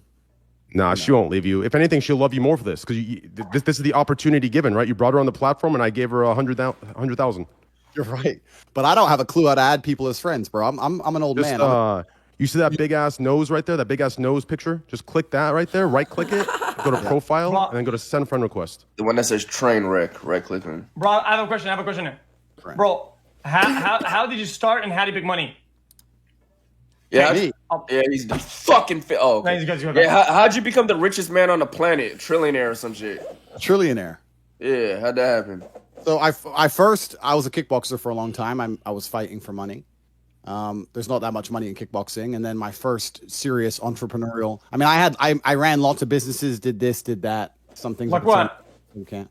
Everything, man. I had a normal job for a while when I was kickboxing and I did some different things and I did some things I shouldn't have done and blah, blah, blah. And was in jail for a little while and got out. And then I opened up a webcam company. I had girls sitting on the internet talking to men. And I ended up scaling that up to having 75 women working for me. That's how I first made millions of dollars. Fucking porn website. Damn, what the fuck? You don't know this story? This is like my most known story online. You never told it to me. It's a really long story, and I've told it. I've told it very, very well on some other podcasts. But the short version of it was, I got in some debt to some dangerous men, and I needed money fast. And I was sitting in my room trying to work out a way to make money because at the time I was only fighting, and I didn't have a fight coming up for a while, and I was researching how money works. Like I was trying to understand how money works, where it comes from. This is where I learned about the Federal Reserve and fractional reserve banking and all these things. So interesting point he made earlier about, the matrix and its currency and how it's all a lie. I understand all that very well. But that really made me mad because now I understand money's bullshit and I still don't have any. And I was really upset. And I was sitting there with a piece of paper trying to write down my assets and my liabilities and trying to write down all the geek shit they tell you. And for assets, I wrote down that obviously, I'm strong, but I'm already fighting. I'm brave, but I'm already fighting. I had all these girlfriends, but I thought, well, I can't afford to open a strip club. I'm not going to put them out on the track. I'm not that kind of guy. They're my girls. And then I discovered by accident when I was clicking around on these websites, I saw those things in the corner, you know, talk to live girls now. And I thought, well, my girls could do that. And long story short, I ended up with 75 women and 4 premises and making $1.4 million a month. And that's how it all started. That was about 10 years ago. Wow. Holy that's shit. The story. Yeah, there's an in-depth version of it, but that's the story. And people listen to that and they seem to think that for some reason I was exploitative, but it's absolutely the opposite. I'm a feminist, bro. I empower women to make as much money as they want to make, and I help them do it. I'm here and as long as it's for you. But it right? Fire pimp. He was a pimp. Hold on. So look, X. This is what I wanted to actually ask the question because I know it was a question that you had. Hold on, Andrew. The one of the takes that you made on my stream about that you should take 100% of your girls' OnlyFans. I know X. You felt some type of way about that. Andrew, that's still. I mean, they said that you were joking 100%, and you weren't joking. So I assumed that you were joking, but I still hold this take that you weren't. Well, it depends, right? So if it's a girl who were to come to me and say, Andrew, I would like you to help me make money on OnlyFans, and they would come to me for my marketing expertise, then of course it would be a fair deviation. I make 20%, 30%, whatever. That's different. But if it's my girlfriend, my long-term partner, and we're going to be together forever, and she decides to go down that particular career path, I think I should have a much larger stake because she is my girl, and she is now giving away some of the most private and intimate parts of her body to the internet. Those parts of her body belong to me effectively because she's my woman. That's the whole point of being with somebody. So to pretend she's going to do that and make a bunch of money and give me nothing I find that disrespectful. I would sooner tell her, look, you're not doing OnlyFans, and she would obviously. So I called it then that you weren't actually joking. It was an actual true statement, right? Yeah, if I had a serious long-term girlfriend and me and her are together and we're going to be together forever, and she says I'm desperate to do OnlyFans, I say you don't need to. We're rich. She goes, no, I really want to. I say, okay, the money's mine then. We can dismantle these statements into one at a, like small rocks. We can approach them one at a time, right? Because there's a lot that respectfully, okay. I think there's a lot of parts of that are garbage, right? But I don't want to say something at the whole rock, and we have to do small rock pebble at a time, right? So. Also, this motherfucker can laugh over here. You see it next to me? Los Polos. He's laughing, but he said you were trolling, so you were joking 100%. But he's only a stomach now because he's going to be right. But he said you were wrong 100% about this, and so wrong that you were joking. So I don't know why he's holding his tongue right now. What did I do? I'm just saying. It's a very particular scenario, right? You have to understand that the scenario in which I would take 100% is a very, very particular one. In general, when I had my business, and I know you're saying that they only made money for me, they made money for themselves. I turned girls. I would actually sit here and say, as the biggest misogynist on this panel, I've turned more girls into multimillionaires than any of you. I've made girls multimillionaires. This is 10 years ago at the beginning of all this shit, before OnlyFans, when webcamming was new. I took girls from Starbucks and made them millions and millions and millions of dollars and paid them fairly, never missed a single paycheck. Okay. I'm as feminist as you can get. Now, yeah, I got like I said, I don't. Okay, no disrespect once again. Okay, I just feel like this is like the type of argument that goes like, I have 3 friends that are black when making certain comments or whatever. So I don't. Unfortunately, don't get mad at me. Don't get mad at me. I don't get mad at you. Okay. Well, respectfully, I think that is genuinely the same vibe, energy comment, right? Oh, I can't be against women because I helped 4 or 5 of them. Oh, no, I'm not against women because I made a couple of them millionaire or whatever the fuck, right? It's not about being against women. I'm saying that the whole was a net positive for both me and the females. So you misunderstood my point. You think I'm making a different point, and that's why you've come to that conclusion. The point I'm making is that everybody who worked for me won. The only person who lost was the guy sending his money away online. That's fine. But for everyone who was associated with me, it wasn't exploitative because you made it sound like I only did it for me. No, the women who worked for me also made millions of dollars. Everybody who was associated won. Everyone won. All of them. Yeah, for business activities or whatever. Yeah, that's fine. I don't think I wasn't talking about that at all. All I meant was, okay, fuck it. Let's just skip this tangent we're on. Let's just go back to the main argument you said. So I have more of a stake. So you think that in a relationship, you have a certain stake on your partner's income based on what that income comes from. Well, it depends. Yeah, depending on how they make it. Absolutely. I think that in a relationship with a woman, if the man is with that woman, the main reason he knows he's with her is the fact that she is sexually exclusive to him. If you're with a woman and she's fucking everyone, are you even with her? No. How do you know she's even yours? Because she only sleeps with you, right? Well, if all of her intimate parts are now for everybody and they're purchasable, then I think you have a stake in said parts because those parts belong to you. She gives them to you when she decides to be a human. So there's a price that you're taxing your loss of privacy. That's a way you could put it. I mean, personally, if my woman were to come to me and say she wanted to do OnlyFans, I'd just say no because I'm not. Okay. Then. But an example. Okay. Yeah, I mean, respectfully, let's have let's try to upscale that discussion and see what kind of stake would you need for your girl to suck another guy's dick. I would never tolerate that on any level. So that's too far. But there's a price for the pictures and the loss of intimacy. Correct. For me, it's a black and white thing. Chat, for $1 million, once you lose a certain amount, you can lose more of it. Would you let your girl suck a dick? I understand what you're saying, yes or no? But to me, it's not black. Because pixelated pictures on the internet are very different than sucking an actual dick. So I would never let my girls be prostitutes. None of the girls who ever worked for me ever prostituted. I've never associated with a prostitute. I don't associate with porn stars, none of that kind of shit.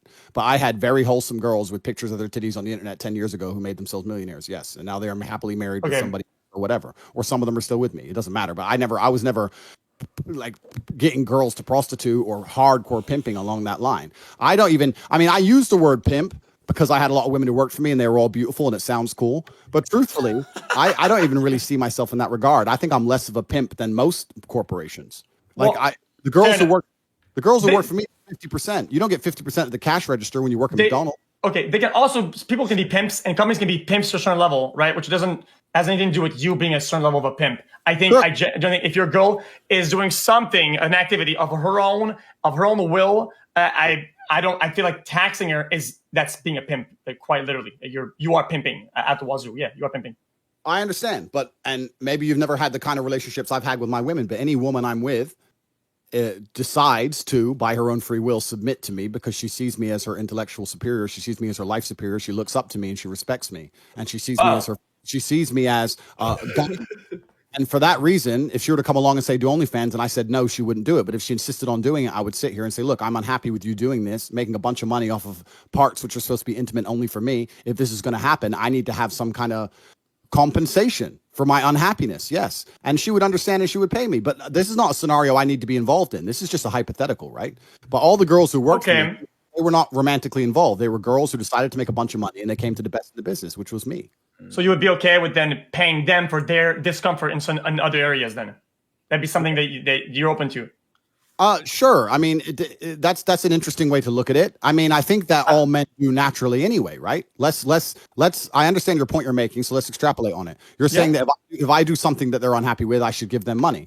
Well, the point is, I think that all high value men do that naturally anyway. If you take a billionaire on a boat, naturally, it's kind of indirect of a term. It naturally is more indirect and more like intended, right? Since for you it's transactional and intentional, then in this example you have to do the same framework for that example. Same framework has to be agreed upon. So let's say I don't want to be too gross right now. You're with a goal and you want to do something.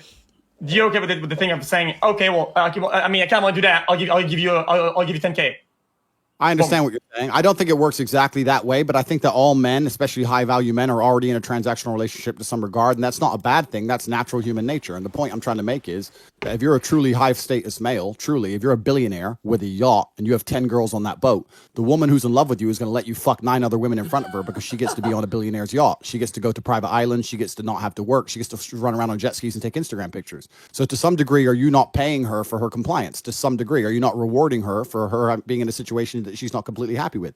That is natural human nature, and all high status males do it. Okay, as much as I would agree with you, bro, that would cut them off, bro. That would be a part of something, right? Part of some sort of fulfillment, right? I would like my partner to be fulfilled in all the ways that I'd like to be fulfilled in a relationship. If a girl's only with me because she's fulfilled in this money way, but she's lacking on a bunch of other shit, what's the point? So let's swap the hypothetical. Let's say you're in love with a woman and she comes to you and she decides she wants to do OnlyFans. What do you say? Okay, so I've had a lot of things about OnlyFans before. A lot. Bro, answer the question. I personally, just because I think it's just gonna kind of annoying. I wouldn't go into it knowing she's doing it. So right? So if your girl came to you and said, no, your girl's not already on OnlyFans, you're with a girl and she's seen OnlyFans online, she decides she wants to start, she comes to you and says, I want to become an OnlyFans chick. You're going to say, yeah, go for it. Don't give me a penny. Go for it. Get rich. Show your titties. That's going to be your answer? No, I just say, this is kind of annoying. It's an annoying thing. I don't fully agree with it, right? So it'd be kind of cold. It's cold. I don't like it.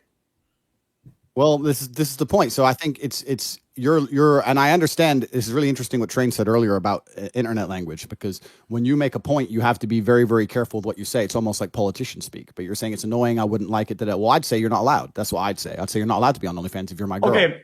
And if you are here. Okay. The point I'm trying to make is that I don't like it, and if it escalates to a point, I guess I would break up. But that's not like the I don't think that's the main point though. What does that prove? I think it's just lame. It's generally lame. Hey, all right. So the point I'm making here is that it's a situation that most men don't want to find themselves in. They're completely in love with the chick, and she decides to do OnlyFans. We're in a hypothetical situation. Saying I'd break up with the chick is a boring answer. So assuming you have to stay with the chick, that's the parameters of the question to make the question interesting to answer. My answer is that I need to be paid for her to be doing OnlyFans. That's the answer in the hypothetical situation. Your answer in the hypothetical situation is it's kind of annoying. I don't know. There are parameters to this. Yeah. There's a bunch of parameters around that. It would be like, I hope she's not doing it because of lack of fulfillment in certain ways in our relationship, because that's a fucking problem. I wouldn't want my partner to go to places because she's craving a part of something she isn't getting in our relationship. As long as the thing takes away from a relationship, right? And the framework remains the same, then I guess it's kind of chilling. But that's kind of how it comes to OnlyFans, because people do it for a lot of reasons and a lot of other ones. So it's kind of, do you mind me asking you a question? How old are you? 26. Okay, let me blow your mind, young man. Women love men they respect. And let me tell you this, and this is natural, this is evolutionary, it's biological. This is why women have certain even basic things like height, right? They're designed to be attracted to it evolutionarily because they respect larger men because they're more likely to be better at fighting. They're better warriors. Women fall in love with men they respect. Not even men they like that much. It's men they respect. Men they like are their friends. Men they respect are the ones they fuck. And let me tell you something. If a girl were to come to me and say, I am intent on doing OnlyFans, and I would say, I'm uncomfortable with you doing that, I don't want you doing it. She says, Andrew, I love you, but I'm going to do OnlyFans no matter what. I would have to put together parameters and a framework in which she still respects me as a man, or we're over. It's not even about the money. It's about the fact that you are my woman. I love you. You love me. And you're going to show me enough respect as a man that if you're going to get naked on the internet, you're going to at least reward me in some way. There's not going to be all these men paying you money and you making a bunch of money on the fucking side sitting in my house without me getting shit, because that is disrespectful. And I would not allow her to disrespect me, not just because of my ego, but because of her own innate ability to not be attracted to somebody that she doesn't respect. If you were to come along and play things your way, if a chick were to come to you and say, I want to do OnlyFans, you would say, well, I don't like it. It's kind of annoying, and she started doing it, she would fucking leave. The girl is more likely to stay with me taking all her money than she is stay with you keeping all her money. And that may not make sense to you, but one day you will understand. Okay. I'm going to fire back at you and just say that whatever my relationship is lacking, whatever amount of respect that I'm losing, and whatever amount of privacy that I'm losing, you can't put a price on that. You can't revert that with money. You just can't do it. I want to feel fulfilled. And what fulfills me is that my partner is fulfilled. And we're both on that like equal mindset, right? And you can't exchange that with money in a transactional way. You just can't. Doesn't matter the amounts. Doesn't matter. It does make me fulfilled. So if the partner can make up for it, whatever they're doing that they're lacking, and they're kind of like reverting it somehow towards me, I guess we can find some sort of compromise, right? But it wouldn't be about money or be transactional money wise. It just wouldn't. Brother, life is transactional, my friend. And to sit here and pretend that because things are transactional means there's no emotions involved isn't true. Life is transactional. If I'm completely head over heels in love with a woman and I love her with all my heart and I'm ready to take a bullet for her, it's still a transactional relationship. She still provides things and I still provide things that satisfy both of us. You do not sit here and stream for free. Life is transactional. So to sit here and pretend that things shouldn't be transactional is asinine. That's not the way the world works. Every single thing in the world is transactional. Even if I give money to charity, even if Train gives this lady who's massaging me 100,000, he's doing that, one, for clout, two, because he gets to feel good about himself. It's not pure charity. He gets to win too. Actually, wait a second. Wait. No, I gotta say something. It's not for clout. If you look me up, I'm actually hated and everything's justified that I do, but it is for the feel good. I get a high from it. The same high I get from gambling, I get from giving. My dick gets hard. So that's transactional, but it is not for clout. I don't give a fuck about it. Just trust me. Do a little research. It is not the clout part, but it is the high part from feeling good. Continue. Bro, it's the same with me. There's Romania has an orphanage problem. A lot of orphans. Every single Christmas, I go down to the orphanage with the Rolls Royce, give 100 grand, whatever. Am I the fucking nicest man in the world? Well, yeah, but also I feel good. I feel good for doing it, right? Yeah. So like transactional. Yo. So to sit here and say things shouldn't be transactional is asinine. That's not a right paradigm. You must view the world in transactional sense. The world is transactional. Yeah, but you're being a little bit obtuse, though. You are deliberately obtuse about what the nature of how we use transactional as a term. You're just saying, oh, it's all transaction. Yeah, of course. Then everything in life, if it goes one way, it comes back another way. That's transactional. So everything is. But that's not how we use the word transactional. Transactional is more of not an indirect. It's more of a direct thing. I'm doing this for that, right? That's how we normally use transactional. The way you're saying is just, oh, it's an exchange of brain chemicals. I'm doing this and I get this brain reward. Right? As an exchange. That's kind of that is obtuse. Fine. Let me change the way I ask you the question, right? Because what I'm actually, and once again, you're only 26. You are smart. I can see you're smart, but you're 26.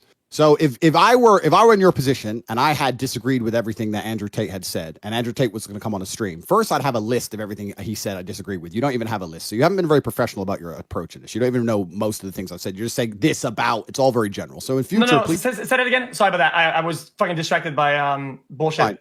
Fine. In future, make a list of all my points you disagree with so we can be more systematic in our approach. Oh, the problem is that you're a Gish Galloper. You're a professional at it. You're really good at doing it. Gish Galloping, you do dang, dang, dang, dang, dang, dang, dang, dang, dang, and then it's kind of hard to catch up because once we talk about something, it's already too late. Cool. Well, let me tell you what you're doing, just so you're aware. If I walk into NASA and I say that going to space is too expensive and too dangerous, and they say, well, yeah, I agree with you. And I say, okay, this is bullshit. And they go, well, what's the alternative? And I cannot present an alternative.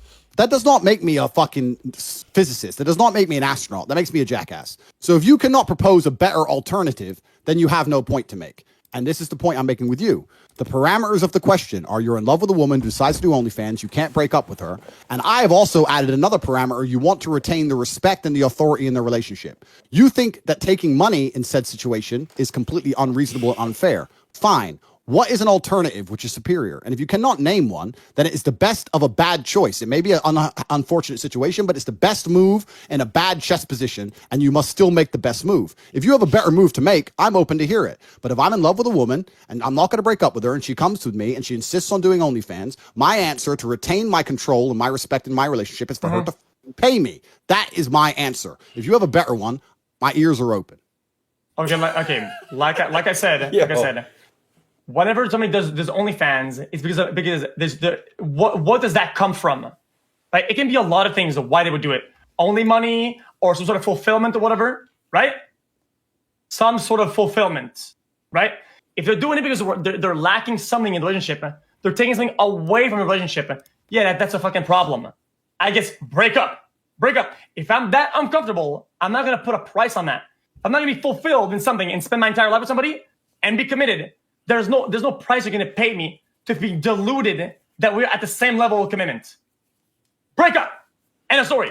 No alternative. One alternative, break up. If you're that uncomfortable, I will not put a dollar amount on that.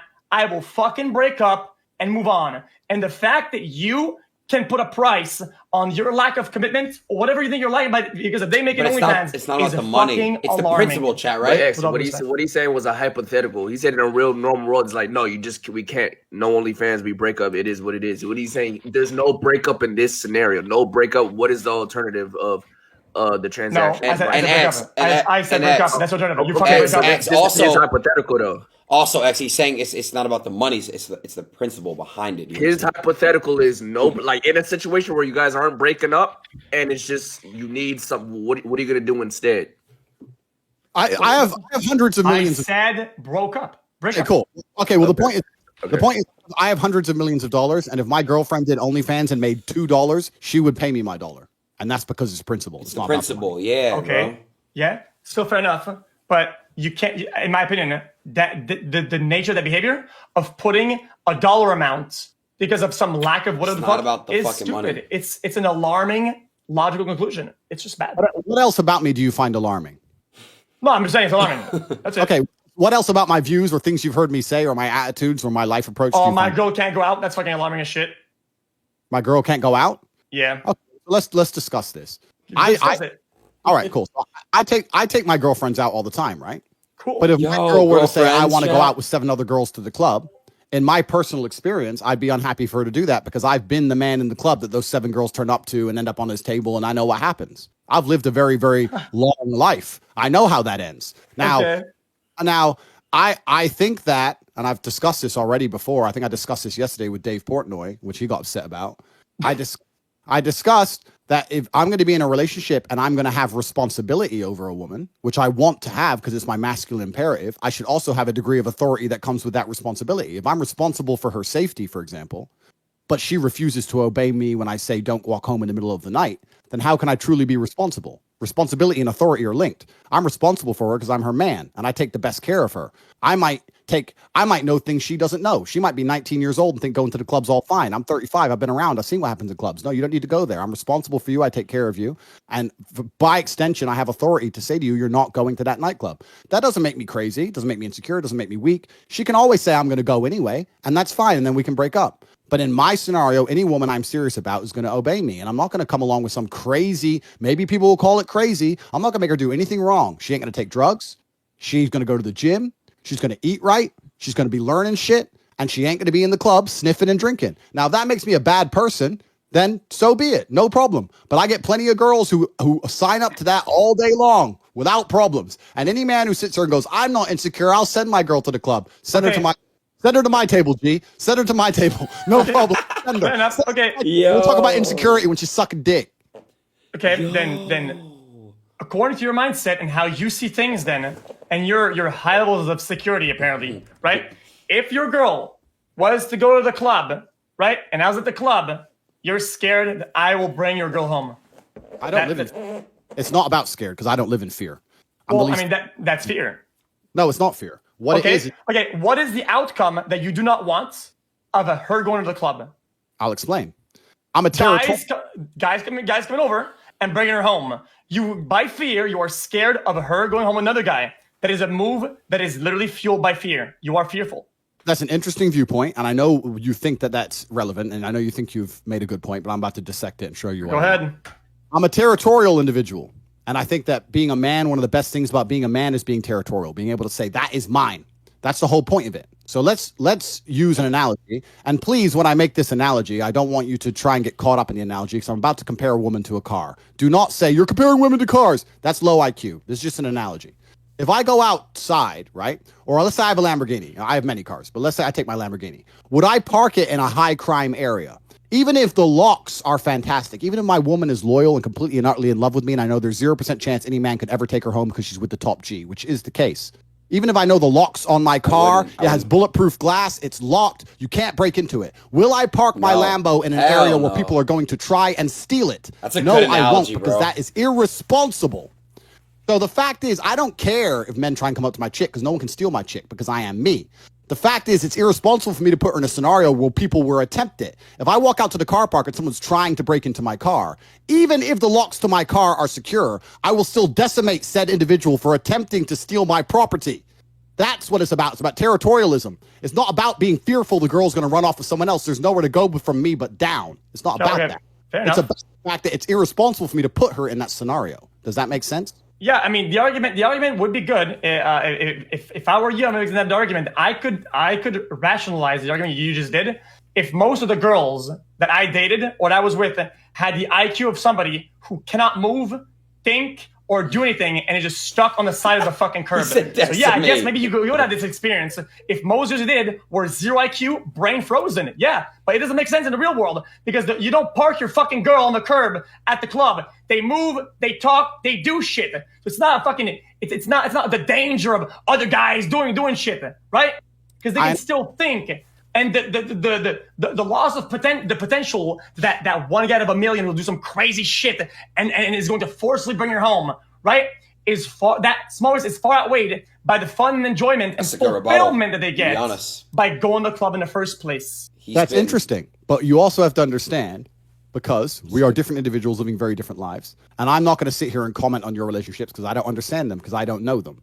But you have to understand that I am at a status of life where any woman who gets with me understands that to be with a man of my caliber, there are certain sacrifices which must be made. You do not get to be with a kickboxing world champion, multi-millionaire, whose entire life is completely on track, and live a life of spoilt princess, and then also say to that man, I go to the club whenever the fuck I want. You might be able to say that to some other men, but you can't say it to me. So, and I want to say something to you that you may not yet understand once again, because you are intelligent, but you're not yet wise because you are young. Women are malleable. And when I say they're malleable, people think that women are these individualistic, unique creatures, and they are to a degree, but they are heavily molded by the man they're with. You'll notice if a woman gets with a man and she loves him, she likes the same music he likes, the same anybody's in that regard. Everybody's malleable in that regard with the people that they're with, people that are around. People are the fucking result of what's around them. That's just correct. So women are malleable. So a woman which may say to you, I'm a unique, special snowflake, I do whatever the fuck I want. If she was in my presence, she wouldn't say that. Now, because women are a reflection of their man. It's not hard to get a woman who sits there and says, you know what? I don't go to the club without my man because I adore my man. If the man is worthy of such adoration. If the woman's sitting there going, well, I'm with him, but he doesn't tell me what to do. That's the man's problem. It's nothing to do with the woman. Females are all the same. It's all about the man they're with. I have no trouble and no arguments in my life telling women they don't go to the club by themselves. Zero. It's not a conversation that even ever appears ever because I am me. So for you to sit here and describe scenarios, that's fine. And you're saying that my women are low IQ. I would counter that by saying if I was with the same women you were with, they'd behave better for me than they would for you. And that is because of my status and my wisdom and my individuality that you've you treat and pay for them like they're Lambos that are parked at the curb. Of course they're going to be like this if you want to go down that argument. So yeah, I guess once more I have to concede the point because you're right. I guess you dated frozen Lambos parked at the curb. It's not frozen Lambos. Saying to a woman that is what you compared. That is your example. You compared the behavior and the potentials of her being stolen to a parked Lambo. Therefore, I have to use that analogy when talking about the girls that you are dating. And you are right. I'm sorry, it's not an insult. You made this precedent. I have to use it. Yeah, I will take any woman I could date. Any woman you've ever, I don't know who your girlfriends are. I don't have a clue. But any woman you've ever dated, if I was with her, she wouldn't be going to the club without me. That's the bottom line. And that's because who I am. The woman's paradigm, the idea that the female is going to come along and demand to only go club with the girls, etc., etc., etc. That is heavily dependent on the man she is with. So what makes you above her then? The money, the status, the top G. What is the label or the prerequisite that makes you above her? It's not about being above. It's about her. Yes, it is. It's about her respecting me. Therefore, you can't go to the club either. You don't go to the club then. That's bullshit. I go to the club whenever the fuck I want. Okay, then what makes her unable to go to the club if you can't go to the club if you're equal? I am responsible for her, and I have authority. Why are you responsible? What makes you responsible? I'm responsible for her because I am more competent as an individual. Now, before how do you know that? All the girls. There's no girl out there that could be above you. You're above everybody else. Well, let's because I know you're going to try and go down the sexist argument. Let's reverse it. Well, I mean, you bait it. Okay, listen. You have driven this conversation since the beginning. I gave you I gave you the initial roots argument or point, and you are driving yourself there. Cool. And so you are drawing a circle around it. I didn't do shit. All right. I said, what makes you above her? And you're not giving me an answer. It's not about being above. It's about having responsibility for. So what do you share responsibility? Okay, because you can't share responsibility because nothing in life is 50-50. There's always, even if it's 49%, 51%. Okay. Then why you? Me, because I'm me. This is the exact point. Now let's reverse it, which I've been trying to do for the last 30 seconds. There are women out there who are with men, and that man needs her to tell him, stop playing video games, stop smoking weed, go to the gym, get your diet in order. Why don't you ever work? Why ain't you got any money? There are millions of relationships out there. In said scenario, she has responsibility because she's his mother and she tells him what to do, and she has authority. She can tell him not to do shit because she's the fucking boss. That is happened. It's not about a sex thing. It's about human dynamics. In every relationship, someone's in charge, and I'm in charge of my relationships, and I find it irresponsible of me to put her in a scenario where something could happen to her. But carry on. Sorry to interrupt you. I just think what a good point was. I can interject. Since you're making that point, right? The problem with these statements is that you say girls. You always say girls or my girls, right? Intending that it's all of them. What about some girl, right? Who right now, hypothetically, is a multi-trillionaire, right? And is in your kitchen right now, and she comes away right now. The door opens behind you. We see a little glint of light right behind you right now, and he says, "Hey, Tate, get the fuck off the computer, drinking his bullshit with his stupid cigar, talking to that fucking double on your computer," right? That could happen, right? According to you, no, it can't happen. Why not? It can't happen, and I'll tell you why. I'll tell you why. Because you said some girl being a multi-trillionaire. There's plenty of women in the world who may have a lot of money. Yeah. But you have to understand that when you look at life, you have to look at life in the different paradigms. There's many different lenses you look at life through. And when you look at life from a societal perspective, yes, women are equal to men, and they should be, fine. But when you look at women from an animalistic perspective, because we are basically animals, they are not equal to us physically. When it comes to something like personal safety, which a club involves a lot of, they can get spiked. A man can try on with them and lose his temper. They can get attacked. Whatever can happen. When it comes to physical protection, that is a man's realm. You could be a UFC world champion, female, whatever. I'm too big and I'm too strong. I'll still beat him. So there's no female alive who's going to come into a room and tell me when it comes to things like personal protection, responsibility for her own personal safety, etc. Trump my views. That's not true. I'm a man. I have certain domains in which I rule. Okay. Then in this line of argument with the things that you just said, I'm trying to go one by one. So I have to be selective about how I'm doing this. Okay. What you're saying, since you brought up the fact that you can get spiked, is that you, Andrew, if you go at the club alone, because the girl is staying at home, she has to stay home, she's boxed in. You go to the club because you're such a fucking warrior, and you get spiked heavier than your drink, you drink it, you will not go unconscious because you're such a fucking lion, aren't you? It's not about that. It's about the fact that if the woman was with me in the club, or if the woman couldn't protect me, that's not the woman's domain. It's down to me and my team to protect me. The female has absolutely no say when it comes to things like personal safety. She has no domain. So she can't have a team around her. She can't. A team of chicks? A team of chicks? Of anybody. Send your girl to the club. What? Did I say chicks? Did I say chicks? Oh, a team of dudes. Cool. You want to send your girl to the club with a bunch of dudes. Cool. Your prerogative. Enjoy. Hope you have a long relationship. Yo. Well, I mean, my relationship will be long and fulfilling. I can't say the same to when you treat people like this. I mean, saying that you don't go to the club without me, we'll go together. Oh, I'm the worst man in the world. Oh no, don't take your girl to the VIP table with you. Oh, don't do that, Andrew, you misogynist. Send her out there with all those other dudes. I'll tell you what, bro. 87 professional fights, 4-time kickboxing world champion. How about this? I'll protect your chick. Send her to the club with me. Bro, you can be the biggest lion out there. You can be the most Chad-like bald guy out there. Okay, if your drink gets spiked, you're dropping.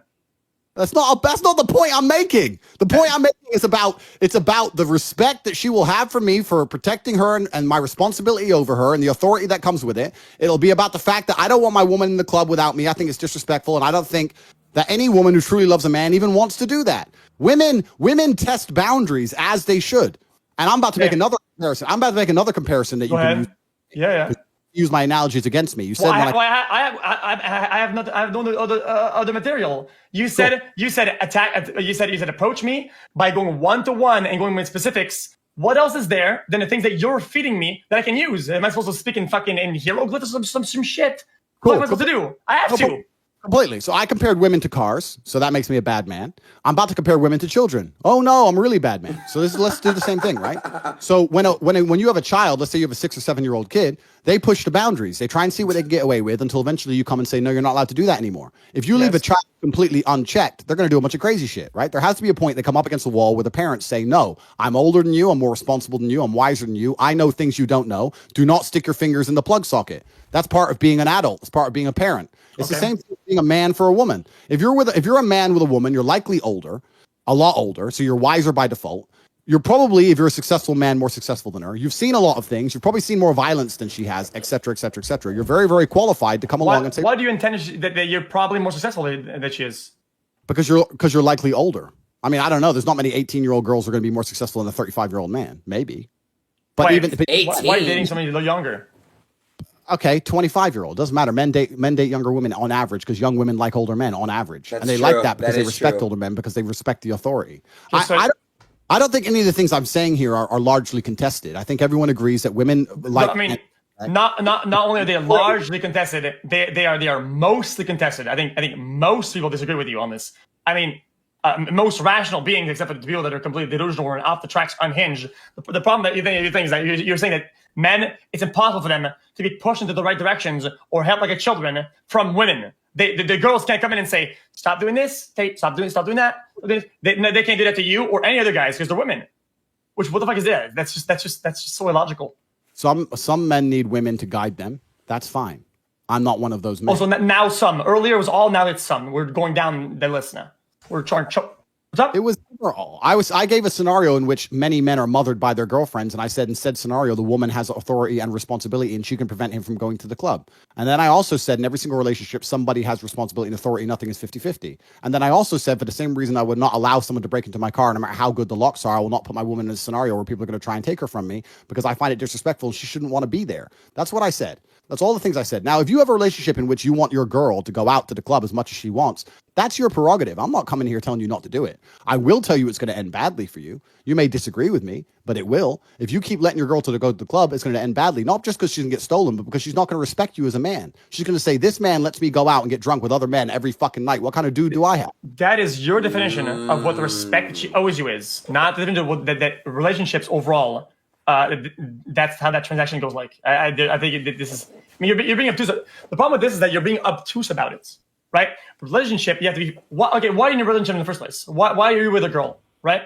Because you want to. Because you want to be fulfilled. You want to have a relationship, and you want to feel like you're in something, right? You're committed. Why do you date? Tell us. Why do you date? Absolutely, for the same reason everybody dates, for fulfillment. Okay, so a lot of points, let's say like a polygon. A lot of things make you fulfilled, like a little bit of this, a little bit of that, a little bit of this. It makes it a nice polygon, right? Correct. Right. So, in my opinion, this is what the foundation of what a relationship is. For me to be fully fulfilled, I want the person I'm with, my partner, to that one of a prerequisite is that they're fulfilled in all these ways. It needs to match. For me to match, it's almost like if she's fulfilled, I'm fulfilled, and we are together like that, right? Yep. And what you're saying is that what fulfills a person, they have to sacrifice and lose out on some of these points for you to feel fulfilled. How does it make any sense whatsoever?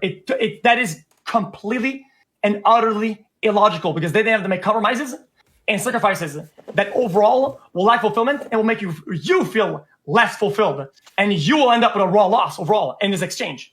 I'm gonna let y'all finish this conversation, but I just want to say I got to dip. Got a flight to catch. I'm gonna holler at y'all. Appreciate you, Eds. Later, brother. Los. See you, man. Take it, man. Right, bro. Appreciate you. You understand it? Your argument. I understand your argument. Your argument is that if the woman has to make compromises to be with me, she's not completely fulfilled, which will stop me being completely fulfilled. Yeah. I like that you're listening a lot. I like that. Thank you. But you make compromises to be with her. You don't fuck other women. You do that. That is not okay. When you talk about the framework of a good, stable, committed relationship, okay, fucking other girls is not a compromise. It's pre-intended. Going to the club with a bunch of dudes is pre-intended.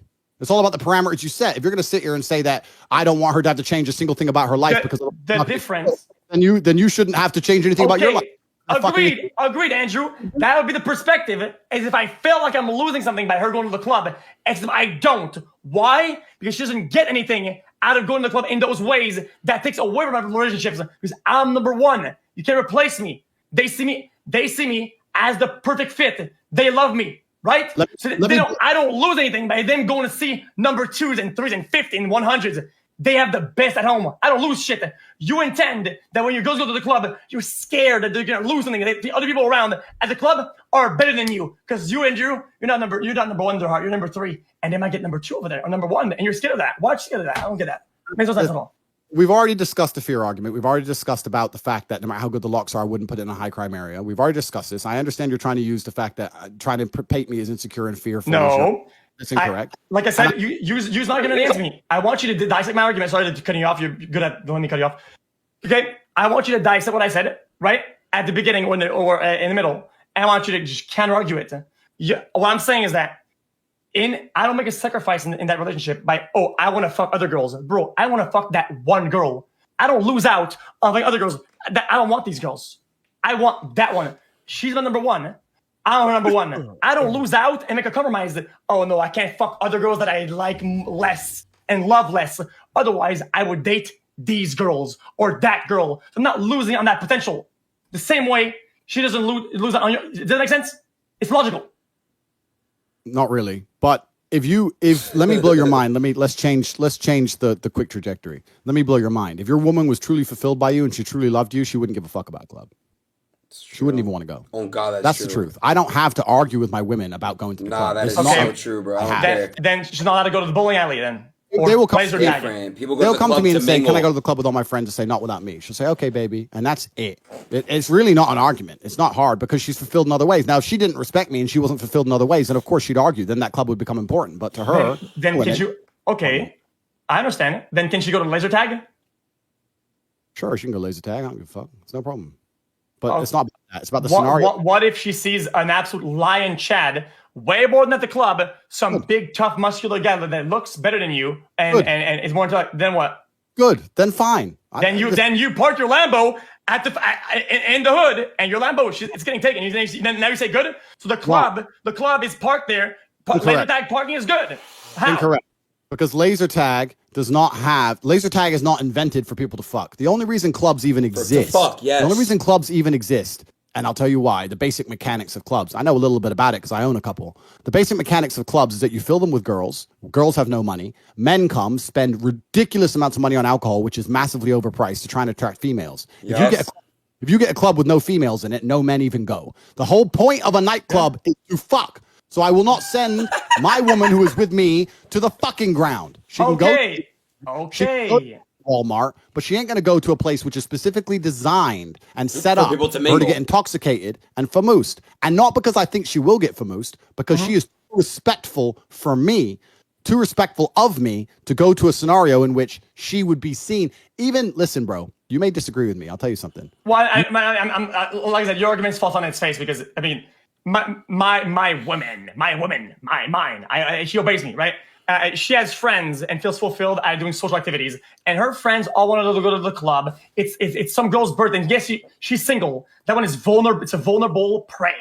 Okay, that girl. Okay, but they're all going to the club together, right?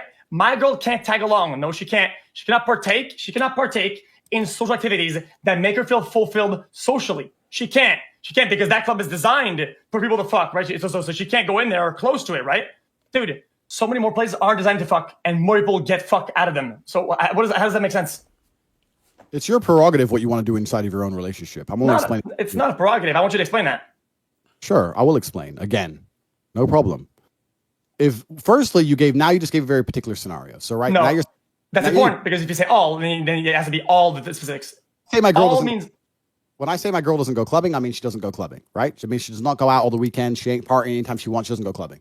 Let's imagine there's a particular birthday for a girl, and this girl is a girl I know, and I think she's a pretty good influence, and she's not a bad girl, and they all want to go to the club, and I drop her off and I pick her up.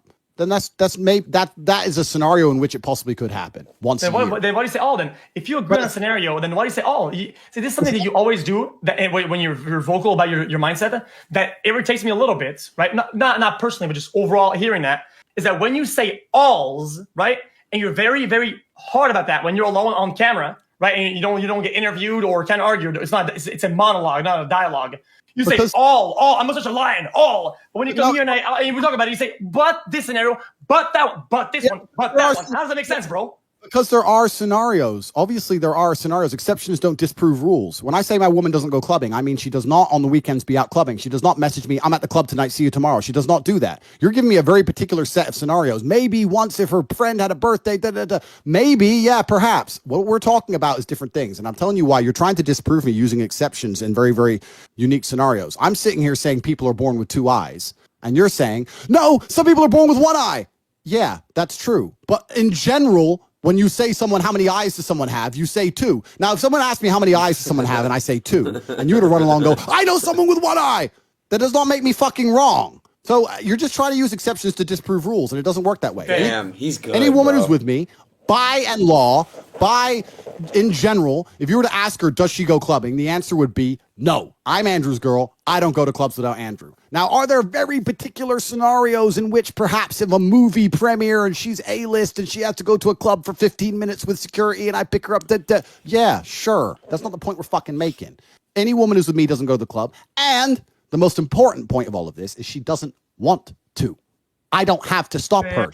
Okay. Go. I'm not, this is an understatement, but understatements, literally. You could literally win bike races backwards with how fucking hard you're backpedaling. It's insane the way that you revert your main arguments and go down them and start disintegrating them. The way you do, I've never seen that before, man. I don't know how you can even justify this. You say never go clubbing, and then there's exceptions. There are exceptions that actually happen most of the time. Trash ask about guy best friend. That we went out clubbing, it was for a reason. It had a reason behind it. It had something behind it, right? That wasn't, I'm going to go out to see some other options and start fucking, right? There's so many ways and reasons why people go to the club. Think, bro. Like, it's a social gathering. There's a lot of people. Sure. It's fun. It's energetic. End of story. Sure. Well, if I had to make a binary decision, if I were to come along and say that no exceptions all are allowed, either she's allowed to go to the club whenever she wants and go to all those birthdays, or never go to the club and miss all those birthdays, and she would never go to the club and she would never go to a single fucking birthday and she would not complain. My women do not want to go to the club without me. This is being discussed as if I have to stop them. It's just, these are the parameters for being with me. You don't go to the club without me. Got it. Cool. Done. It's not a big deal. All right, yo, X and Tate, listen, can we get to this next topic, the having a guy best friend? That one's. I mean, if he does agree with the girl having visual or aura contact with other male beings that are in the vicinity, clearly she cannot have a best friend. I mean, a friend, an acquaintance, bitch. Mother, a sight of fucking real life men pixel is a fucking breach to Tate's fucking insecurities. I don't know. I'm not insecure territorial. That is insecurity. By definition, not allowing the girl to be around the sight of other men is insecurity. I think you meant in a club scenery, but I'm just gonna ask Andrew: can your girlfriend have a guy best friend?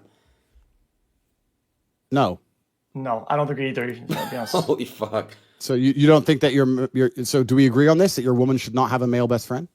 Well, a best friend means, for me, a best friend is somebody you spend most of your time with. If I'm with somebody, I'm spending most of my time with them, right? Otherwise, there's a lack somewhere that they're making up by doing other shit.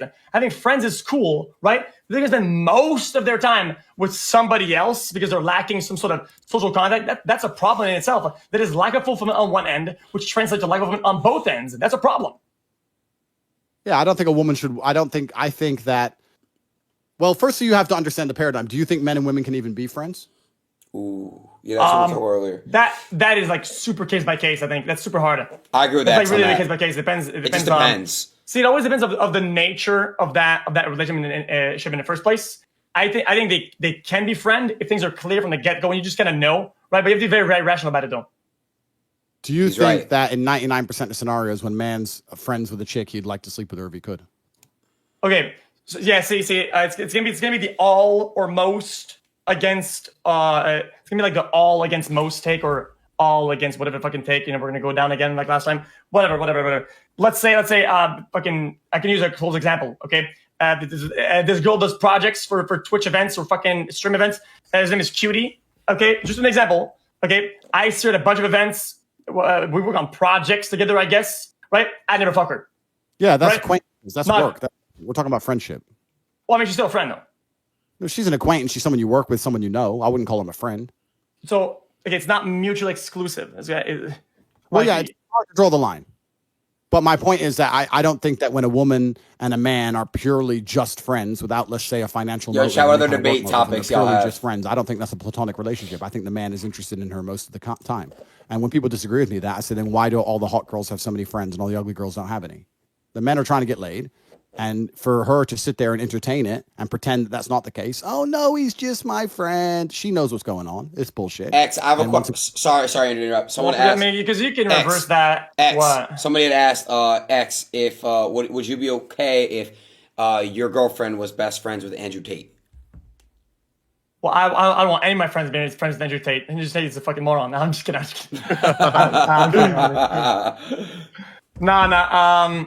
We could, you're a famous Twitcher, bro. We could get a lot of pay-per-views on a boxing match anytime. Bro. Have you seen these sticks I got? These are sticks. I can't fight with that. Bro, I did one tap. I'm still not scared saying that. It's like, I don't know. It's like, it's not even comparable. It's like if I said biggest fucking UFC fighter, Colossus, fucking 7 foot Andy. I mean, he's going to clap you too. It's all a matter of scale. course. Well, this is my point. The point is that I don't think that most male-female friendships are truly and utterly completely platonic. I think if any woman's honest, she'll admit that too.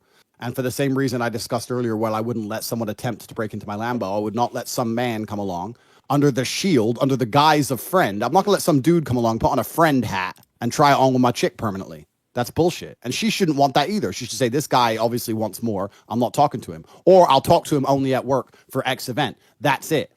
And I know these views for some reason. I don't know why these views are extreme. Because these are not. These are not. The rest of them are kind of extreme. They are legitimate. That one is not too extreme because yeah, a lot of people have these intentions that are preemptive, and when they see somebody that's like attractive or whatever, yeah, they'll be friends and try to snake their way in or whatever. But would your mother hang around with some dude behind your father's back and say he's her friend? Would your mother say that again? Would your mother hang around with some dude behind your father's back and say he's just my friend? Would your father tolerate that? They're not together, they're divorced. Okay. But I'm talking about a different generation, right? Let's imagine people married 40, 50 years ago. Was it normal then for chicks to be hanging around with a bunch of dudes and saying he's just my friend only 30, 40 years ago? Or is this all new think? A friend, it depends what kind of activities you do. I mean, dude. Nah, bro, he's right. You can have friends doing a bunch of shit. Like they can go fucking, maybe they like playing golf together. Maybe they like. It's new think, my friend. And what you must understand is that the things I'm talking about were perfectly normal and completely and utterly accepted. Oh, you're one of these guys. Okay. These guys. It's about accepting that society has changed and that new think is untested. And when you look at untested think, because that's what it is, it's untested by the definition of being new in and of itself. It's untested. Yo, Chad, how long is he gonna get a massage for, bro? We had relationships for a very, very long time, thousands of years, where when a woman was with a man, she only spoke to that man. In most of the world today, still that is the case. You may live in America, but if you go to Africa or any of the Middle East or Asia or even Europe, Eastern Europe, Russia, any of these places, if you think these chicks have male friends, then you don't understand the world very well. Taking a piss. America, 1 sec. Keep going. Okay, Keep going. I'm gonna reverse and say, in the age of Mesopotamia or some shit, right? Girls had friends and shit, then stuff with other guys. Yeah, things change. It doesn't devalidate them as untested. A lot of things were untested previously, like. How does that prove anything? Like, what is that? New equals bad thing? Like, I don't know what that is. New doesn't equal bad. New equals untested, which means you don't know. Nobody knows how this new societal paradigm is going to play out. I can only talk from my personal experience. And my personal experience is that when a woman has a bunch of male friends and a boyfriend, the relationship doesn't last very long. That's my personal experience. I've seen it happen 1,000 times. Yeah, I mean, if you date some girl who's unfulfilled of you so much that she's willing to give other guys a chance and keep an open mind about who they're going to date and who they're with, that they're going to do that with people that they meet randomly. But if she's fulfilled, she wouldn't have male friends. You're pretending that a girl can be fulfilled. That's not true. That's not true. What if she already had a friend before you, like years ago? Understood. I've been with women and they've had a friend for a very long time, but I make it very clear to him, look, he clearly likes you. And if she's honest, she'll like, yeah, I know. I keep my arm's length. And she's very honest and open with me about it. Oh, he just texts me trying to get me to go out. I'm not going to reply to him. And she'll distance herself on purpose. And she'll make it very, very clear that she's in love with me. And she'll keep him where he belongs, very, very, very, very firmly in the friend zone with no hope. Because that's her job to do. I don't have to tell her to do that. Now, if I have to come along to a chick and say, you're giving this guy too much, stop texting him. If I have to do that, then she doesn't respect me and I'm not going to be in that relationship. I'm not going to sit there and police her phone. She'll self-police out of respect for me. If she's not doing it, she's not self-policing, then she clearly doesn't respect me very much. And I need to understand the chessboard. I need to look at the board and say, okay, I'm not very well respected in this relationship. She thinks talking to these dudes is more important than keeping me happy. It's only a matter of time until we break up. Okay. I agree with this, but the problem is that you're lumping two things that are very, very, very different. Okay, relationship needs and social needs. They're separate experiences. You saying and fearing the social overall aspect of your girlfriend, saying that she's mixing that with your personal relationship love, right, is a problem itself. That is a problem that you cannot that you can't see. There's social needs. There's to talk to other beings, hear new ideas, have different intellectual conversations with other beings than you, bro. You can't entertain all of her fucking intellectual whatever the fuck, bro. They have to go out there and talk and have fun conversations that aren't having sex and having love with somebody else. Like what? I'd appreciate if you'd stop using the word fear because I'm not fearful. So you can stop using that word, firstly. Secondly. Well, I can't. It's hard because when you don't want somebody to do something, it's out of fear. That's how it is. You think? Yeah, by default it is, but you are fearful of something happening. Yes. It's not about being fearful. It's just about having my boundaries as an individual and having boundaries of what? Boundaries that what will happen? Boundaries of what? What is the thing that you're shielding? You said boundary from what? Boundary and shield from what? From something. Bro, you don't wear a fucking bulletproof vest being scared of the fucking wind. You wear bulletproof vest against guns and bullets, bitch. Sorry. I take the bitch back. I cannot pull that. I don't mind. That's fine. I'll answer your first original question about them being social. Women often, if they're with a man and they love that man, their social circle ends up involving or being built around that man. His friends become their friends. The girlfriends of the other guys that he's friends with becomes their friends. I'm not saying they're not going to have any friends and nobody outside of me. But anybody who is completely and utterly unrelated to me is to a degree an enemy combatant. You need to understand, my friend, that life as a man is ultra competitive and it is war. We are all competing with each other. Everybody's at war.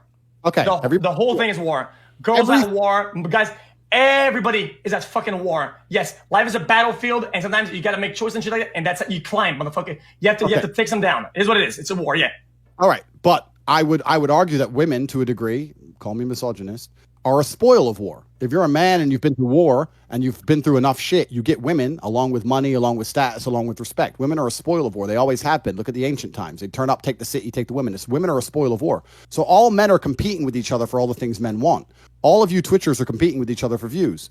I'm competing with people to make as much money as possible. If you're going to go try and get a chick, you're not the only person trying to get her. You are competing with people who are trying to get her too. And my point is this. If I win said war and a female becomes mine, I'm not going to let an enemy combatant put on a friend hat and use that as a shield and a bullshit excuse to sit there and attempt to silently chip away at my relationship. Every single time she's unhappy with me or we have an argument and he's in her fucking phone saying, well, you could do better than him. Anyone who thinks that makes you secure to allow your chick to just be poisoned. Okay. It's not about security. That's just responsibility. She is yours. She loves you. She adores you. Her social circle should include you and revolve around you. Anyone who comes along and has nothing to do with me, but still wants something to do with my chick is unacceptable. Okay. I understand. So it's a spoils of war because you did something, right? Like I want to fire back at you and say that where you're in a relationship, it has to be because you are something, not because you did something and you got me, because you are something. That's how you reach fulfillment in a relationship. You're with somebody who's with you because of you, and you're then because of they are them. What happens when since you're using the battle war thing, right? You're Achilles, the great fighter with a sword, right? And you smoke this big ass giant, and you get the spoil. You get in your words, you get the bitch. Now she comes to your tent and she gets to ride on the fucking stick. Yeah. The spoils of war, right? Yeah, bro. Yeah. Right. And then you build this relationship on the fact that you're such a successful fighter. The next day, something comes along, you go in the stairs and you fucking break your leg. Then it's all over, right? It's all over. Bro. You go back to your tent, it's crickets. She's fucking gone. Because you can't fucking jump and sword that guy anymore. You can't do the leap that Achilles did because you can't fight anymore. Therefore, it's gone, right? So what's the point? So you're saying that's how it works. Because she's not with you for you. She's with you because of some achievement, some tangible event that you did, some height that you got. And you shouldn't be worthy or you should be fulfilled of anything else but that one event.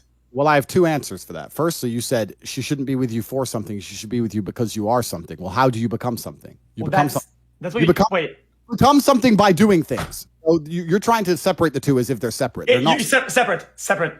You is a lot of things. Your achievements is a small thing. Being successful isn't. Hold up, not in the realm of a man.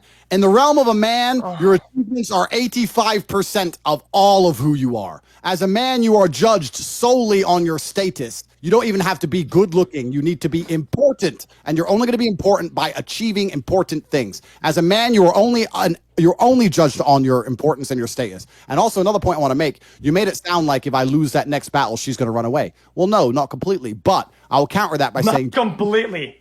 No, but I will answer.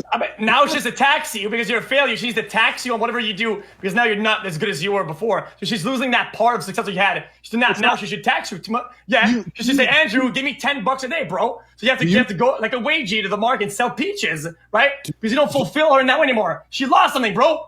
Get taxed, pussy. Do you think that women don't leave their man or initiate divorce when that man loses his job or can no longer financially provide? You think arguments don't happen? Bitch-ass, unstable ones do from people who can't select their women properly. When she does not respect you, she will leave you. And respect is a multifaceted, it's a large and complex issue. But if you cannot provide as a man, if you are not competent, she will lose respect for you and eventually she will leave. For you to sit here to say that you can lose endless battles and your girl will stay with you anyway is dream world fallacy. I'm not even talking. Give me a new topic. I'm a fucking warrior. I go through the back downs and forth and the ups. And I would assume the person that is with me knows I can lose 1,000 battles. At the end, I will win the war some fucking how. They know that because I built character and I built who I am as a person. And that person who's with me knows this and doesn't need some event or some win at least one battle out of 10 so for me to stay secure. They don't need that because they know who I am. They don't need little battles. They know the war's won because she's with the fucking winner. That's how it works. Right. Well, if she's going to see you as a winner, even though you've lost a battle, which is fantastic, and that's how a woman should view her man, then she's only going to see you as a winner because she's seen you win a bunch of battles before. Any woman who's only ever seen you lose is not going to stand there and say he's a winner, is she? I guess that's a fair point. Yeah. No, my point is this: as a man, you are judged by females and by society at large on your competence, and your competence, by extension, means your ability to win in all scenarios. The more competent you are as a man, the higher status you are as a man. We don't just have to talk about money, right? My woman can come to me and say, there's a man outside with a knife. And I will go and deal with said situation. She can come to me and say, I need $1 million. I can deal with said situation. She can come to me and say, I don't know the answer to this. I can deal with it. She can come to me and say, I need a second passport. I have to disappear. I need a second name. I can deal with it. I am competent in all realms. The more competent I am, the more she respects me. By extension, the more responsibility and authority I have over her, and the less likely she is wanted to go to a club and shake her ass around. If I can't fix all of her problems, I have less authority. That's normal. I don't think if I was a beautiful woman, I wouldn't be with a man who's not top fucking level. Why would I be? Because I have innate value. So to sit here and say that women don't give a fuck if you win or lose and all of that is not true because it's too competitive. It's too competitive. There are too many men out here who want the hot chicks. A hot woman can have anyone she wants. She ain't going to choose the dude who fucking is. With this definition, then you are admitting that any girl that dates you, right? Any girl that dates you is only with you until she sees some guy who's more successful and has won more battles than you. Therefore, you shouldn't be with anybody, right? Because of who you are, right? No. Every girl is always looking up at something better. The grass is always greener. You're just some pawn then, right? No. Because as soon as you go to the yacht and some guy pulls up randomly that has more money or has more followers or more whatever, she's gone. Because that guy has more battles. Yes, that's what you said. I was in your argument. The guy has won more battles and is more stable. Why shouldn't she go to that guy? After I'm saying that man would be a threat. Obviously, she's going to have an emotional attachment to you because you're going to have an established relationship. Private jokes. Hold on, Then you're scared she's going to leave. Then I'm not scared. I'm not scared of anything. You are. Yeah, that is what.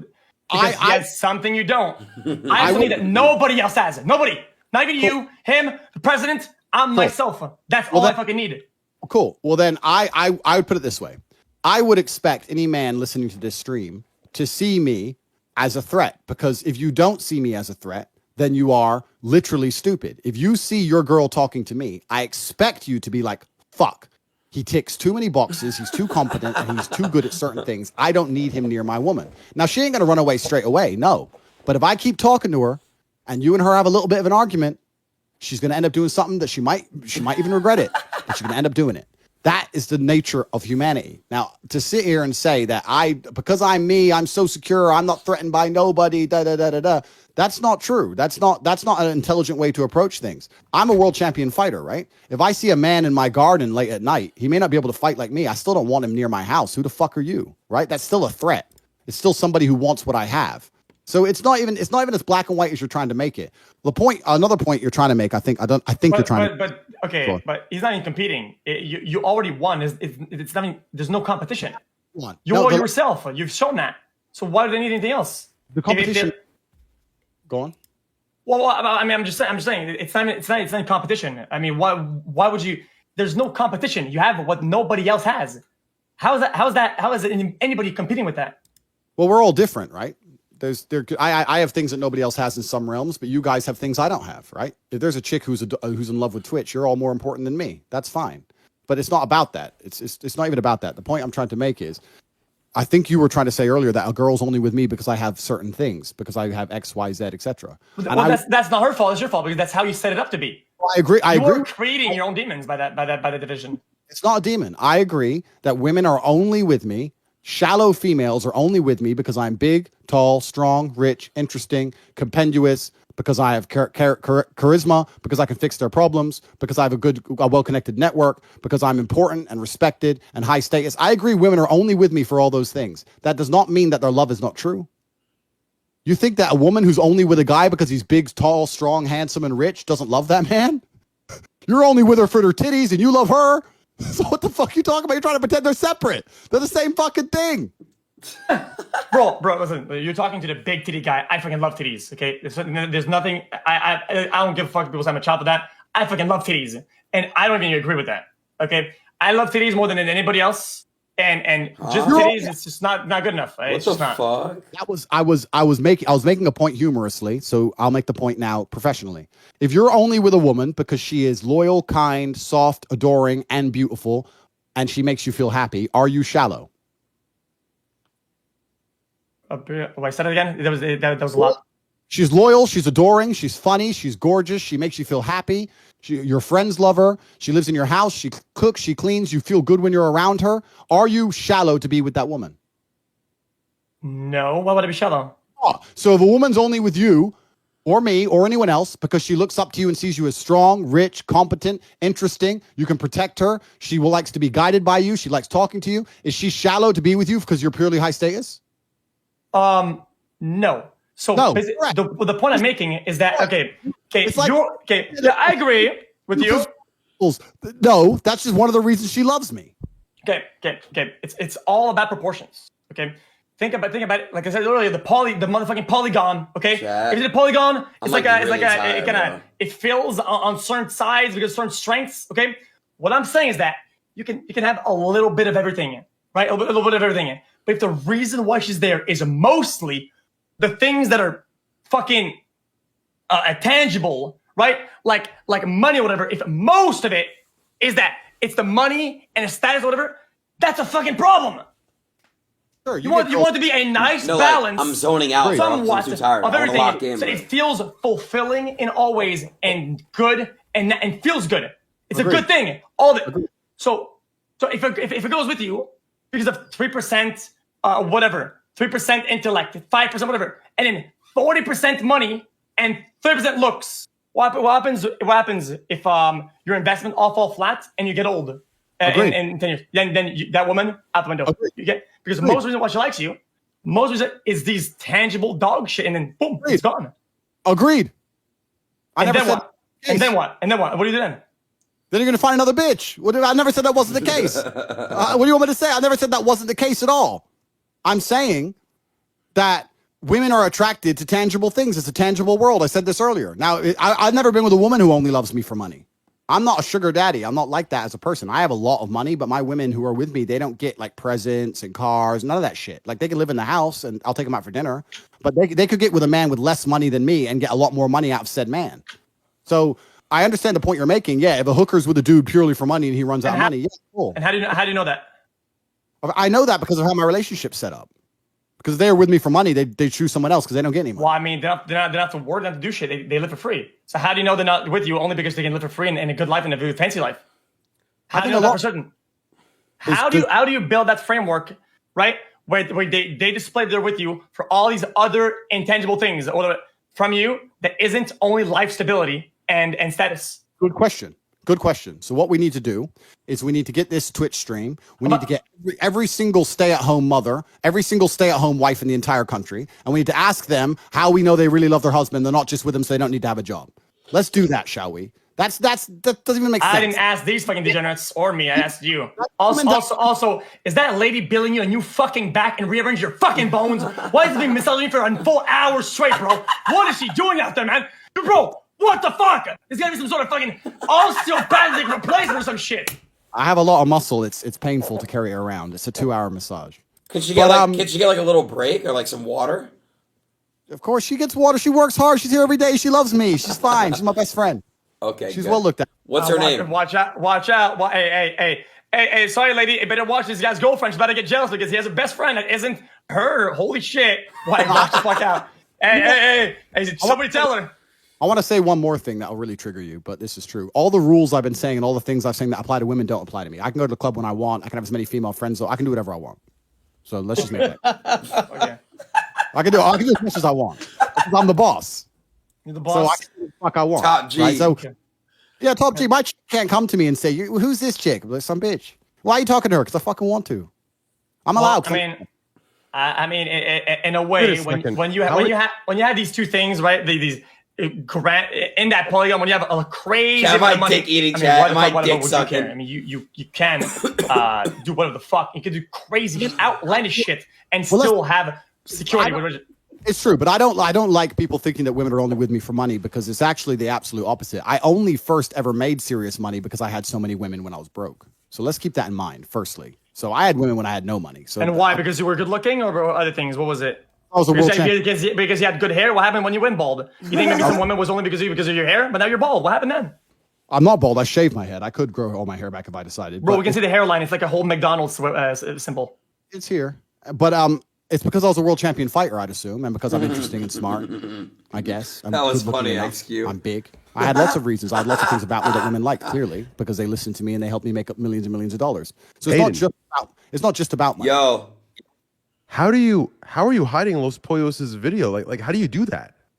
You right click. He fell asleep. What do you click? He fell asleep. So but what do you click?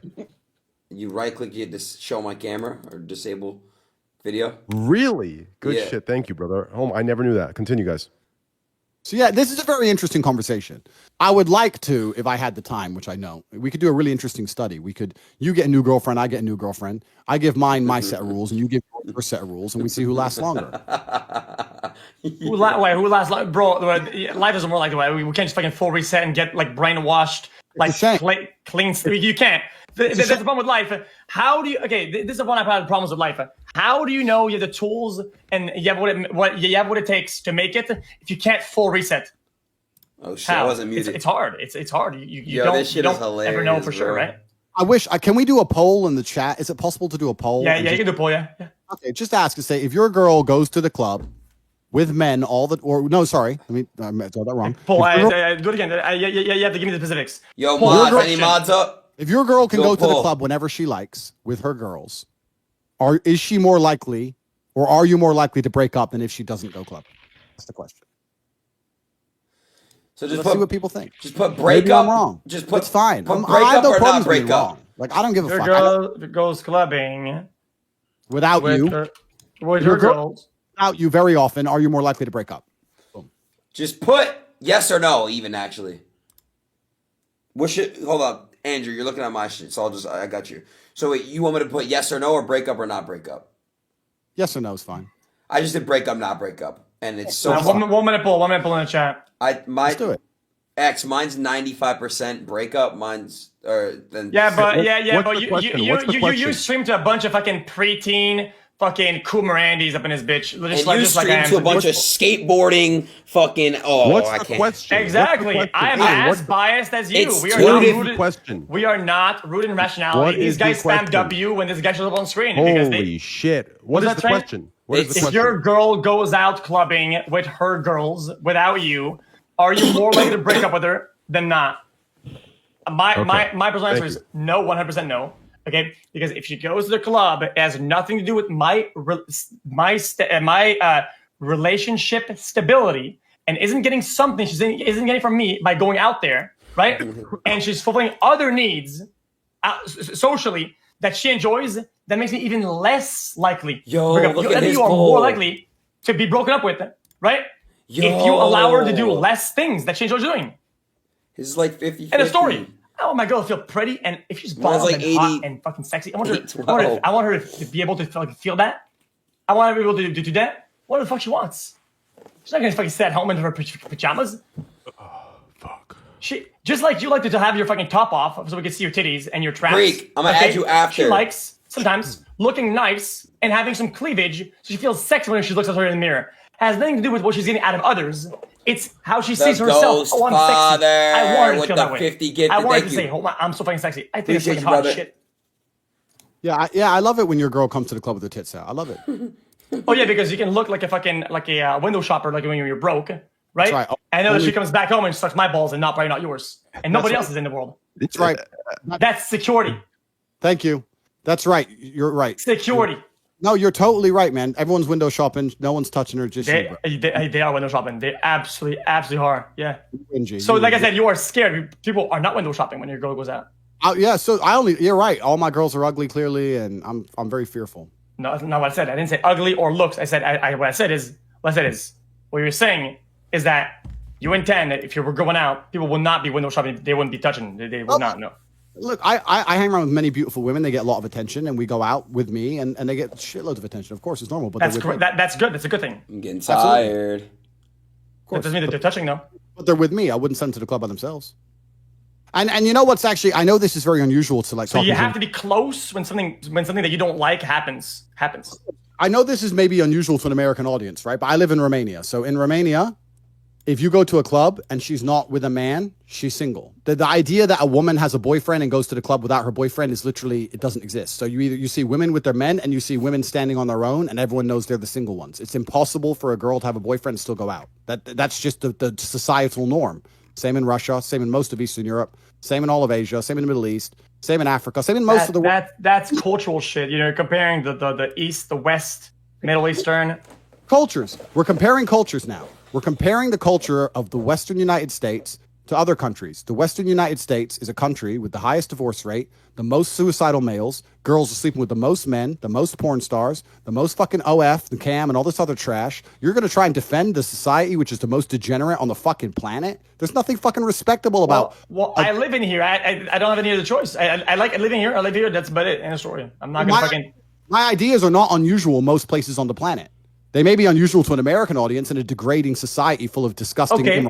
With this mindset, the girl of your dreams is actually not even alive right now. She's probably stuck in the fucking cave ages with the fucking with the mindset that they had back then of the animals and fighting. So by definition, your soulmate or best fit is in the fucking -2 million or some shit. There is no such thing as a soulmate because as a man, you mold your woman. I take any woman and she becomes my soulmate by obeying my rules. And if she doesn't obey, we break up. So the women are malleable. My point is I could take an American woman and she would abide by my rules because that's who I am.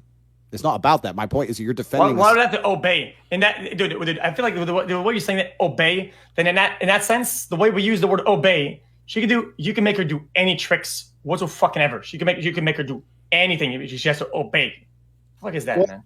It's comply. Like if they don't want to comply with my rules and my views on how a relationship should run, then they should leave. That's normal, right? A woman gets with me. I think it wants to be this way. She doesn't want it to be that way. Then we break up. What's the problem? But if she stays, it's that was both ways though, with girl and woman and men, right? Correct. A woman can come to me and say, "I expect you to do X, Y, Z, Andrew." And if I do those things, we stay together. And if we don't, we break up completely. But my point is that my rules are that I can do whatever I want in certain regards, and she can't. Those are my rules because I have responsibility. Okay, it makes sense. So you are inherently superior, right? Therefore, you command the boat. As an analogy, I just always felt like relationship, it's more like a plane. You have a co-pilot, right? You have a co-pilot. You think it's the opposite. You have a ship and you're the fucking captain, and they're the whatever motherfucker down on the board, and you do this and you do that, and you obey the captain. I'm the captain motherfucker, right? And you, as Andrew, no girl is above you. Not a single breathing woman on earth is above you and commands you or could command you because you're above somehow.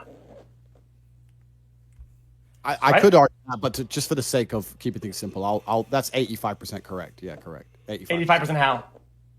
Because you're saying like no woman's above you, that you're trying to use it as a misogynistic term, but it's not about that. It's about the fact that in a relationship, someone has to be in charge. And I think the most healthy relationships are relationships with the man in charge. And there are certain domains in which I'm always going to excel. Jesus. And because of that, let me give you another example.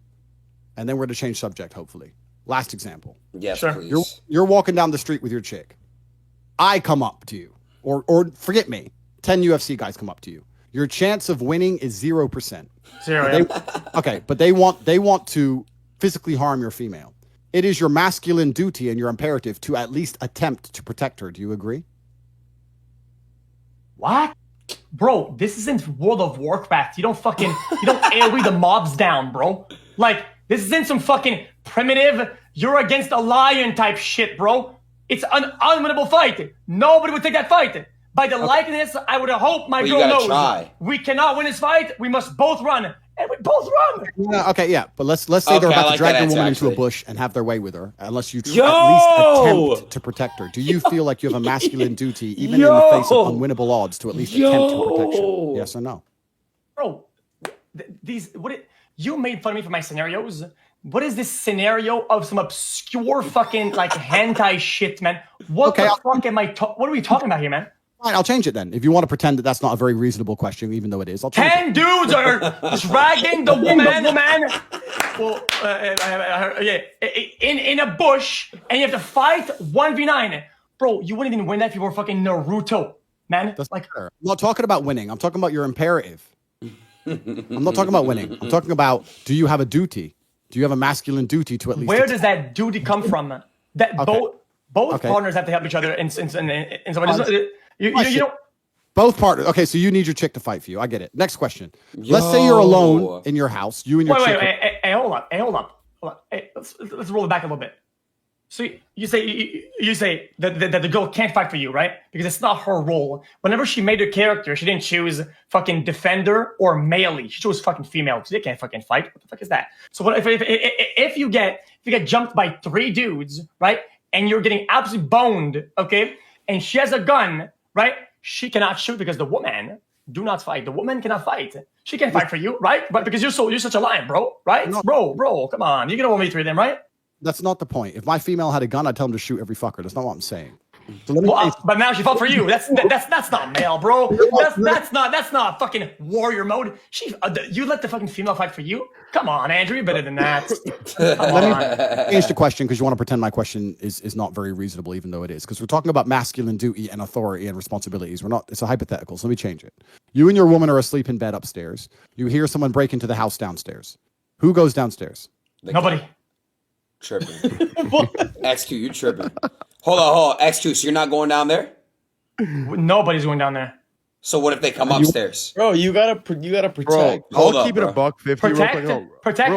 real quick. I'll keep it $150. No. My job is to survive, not protect. My job is to survive. And sometimes that means to go down there, the guy's a gun.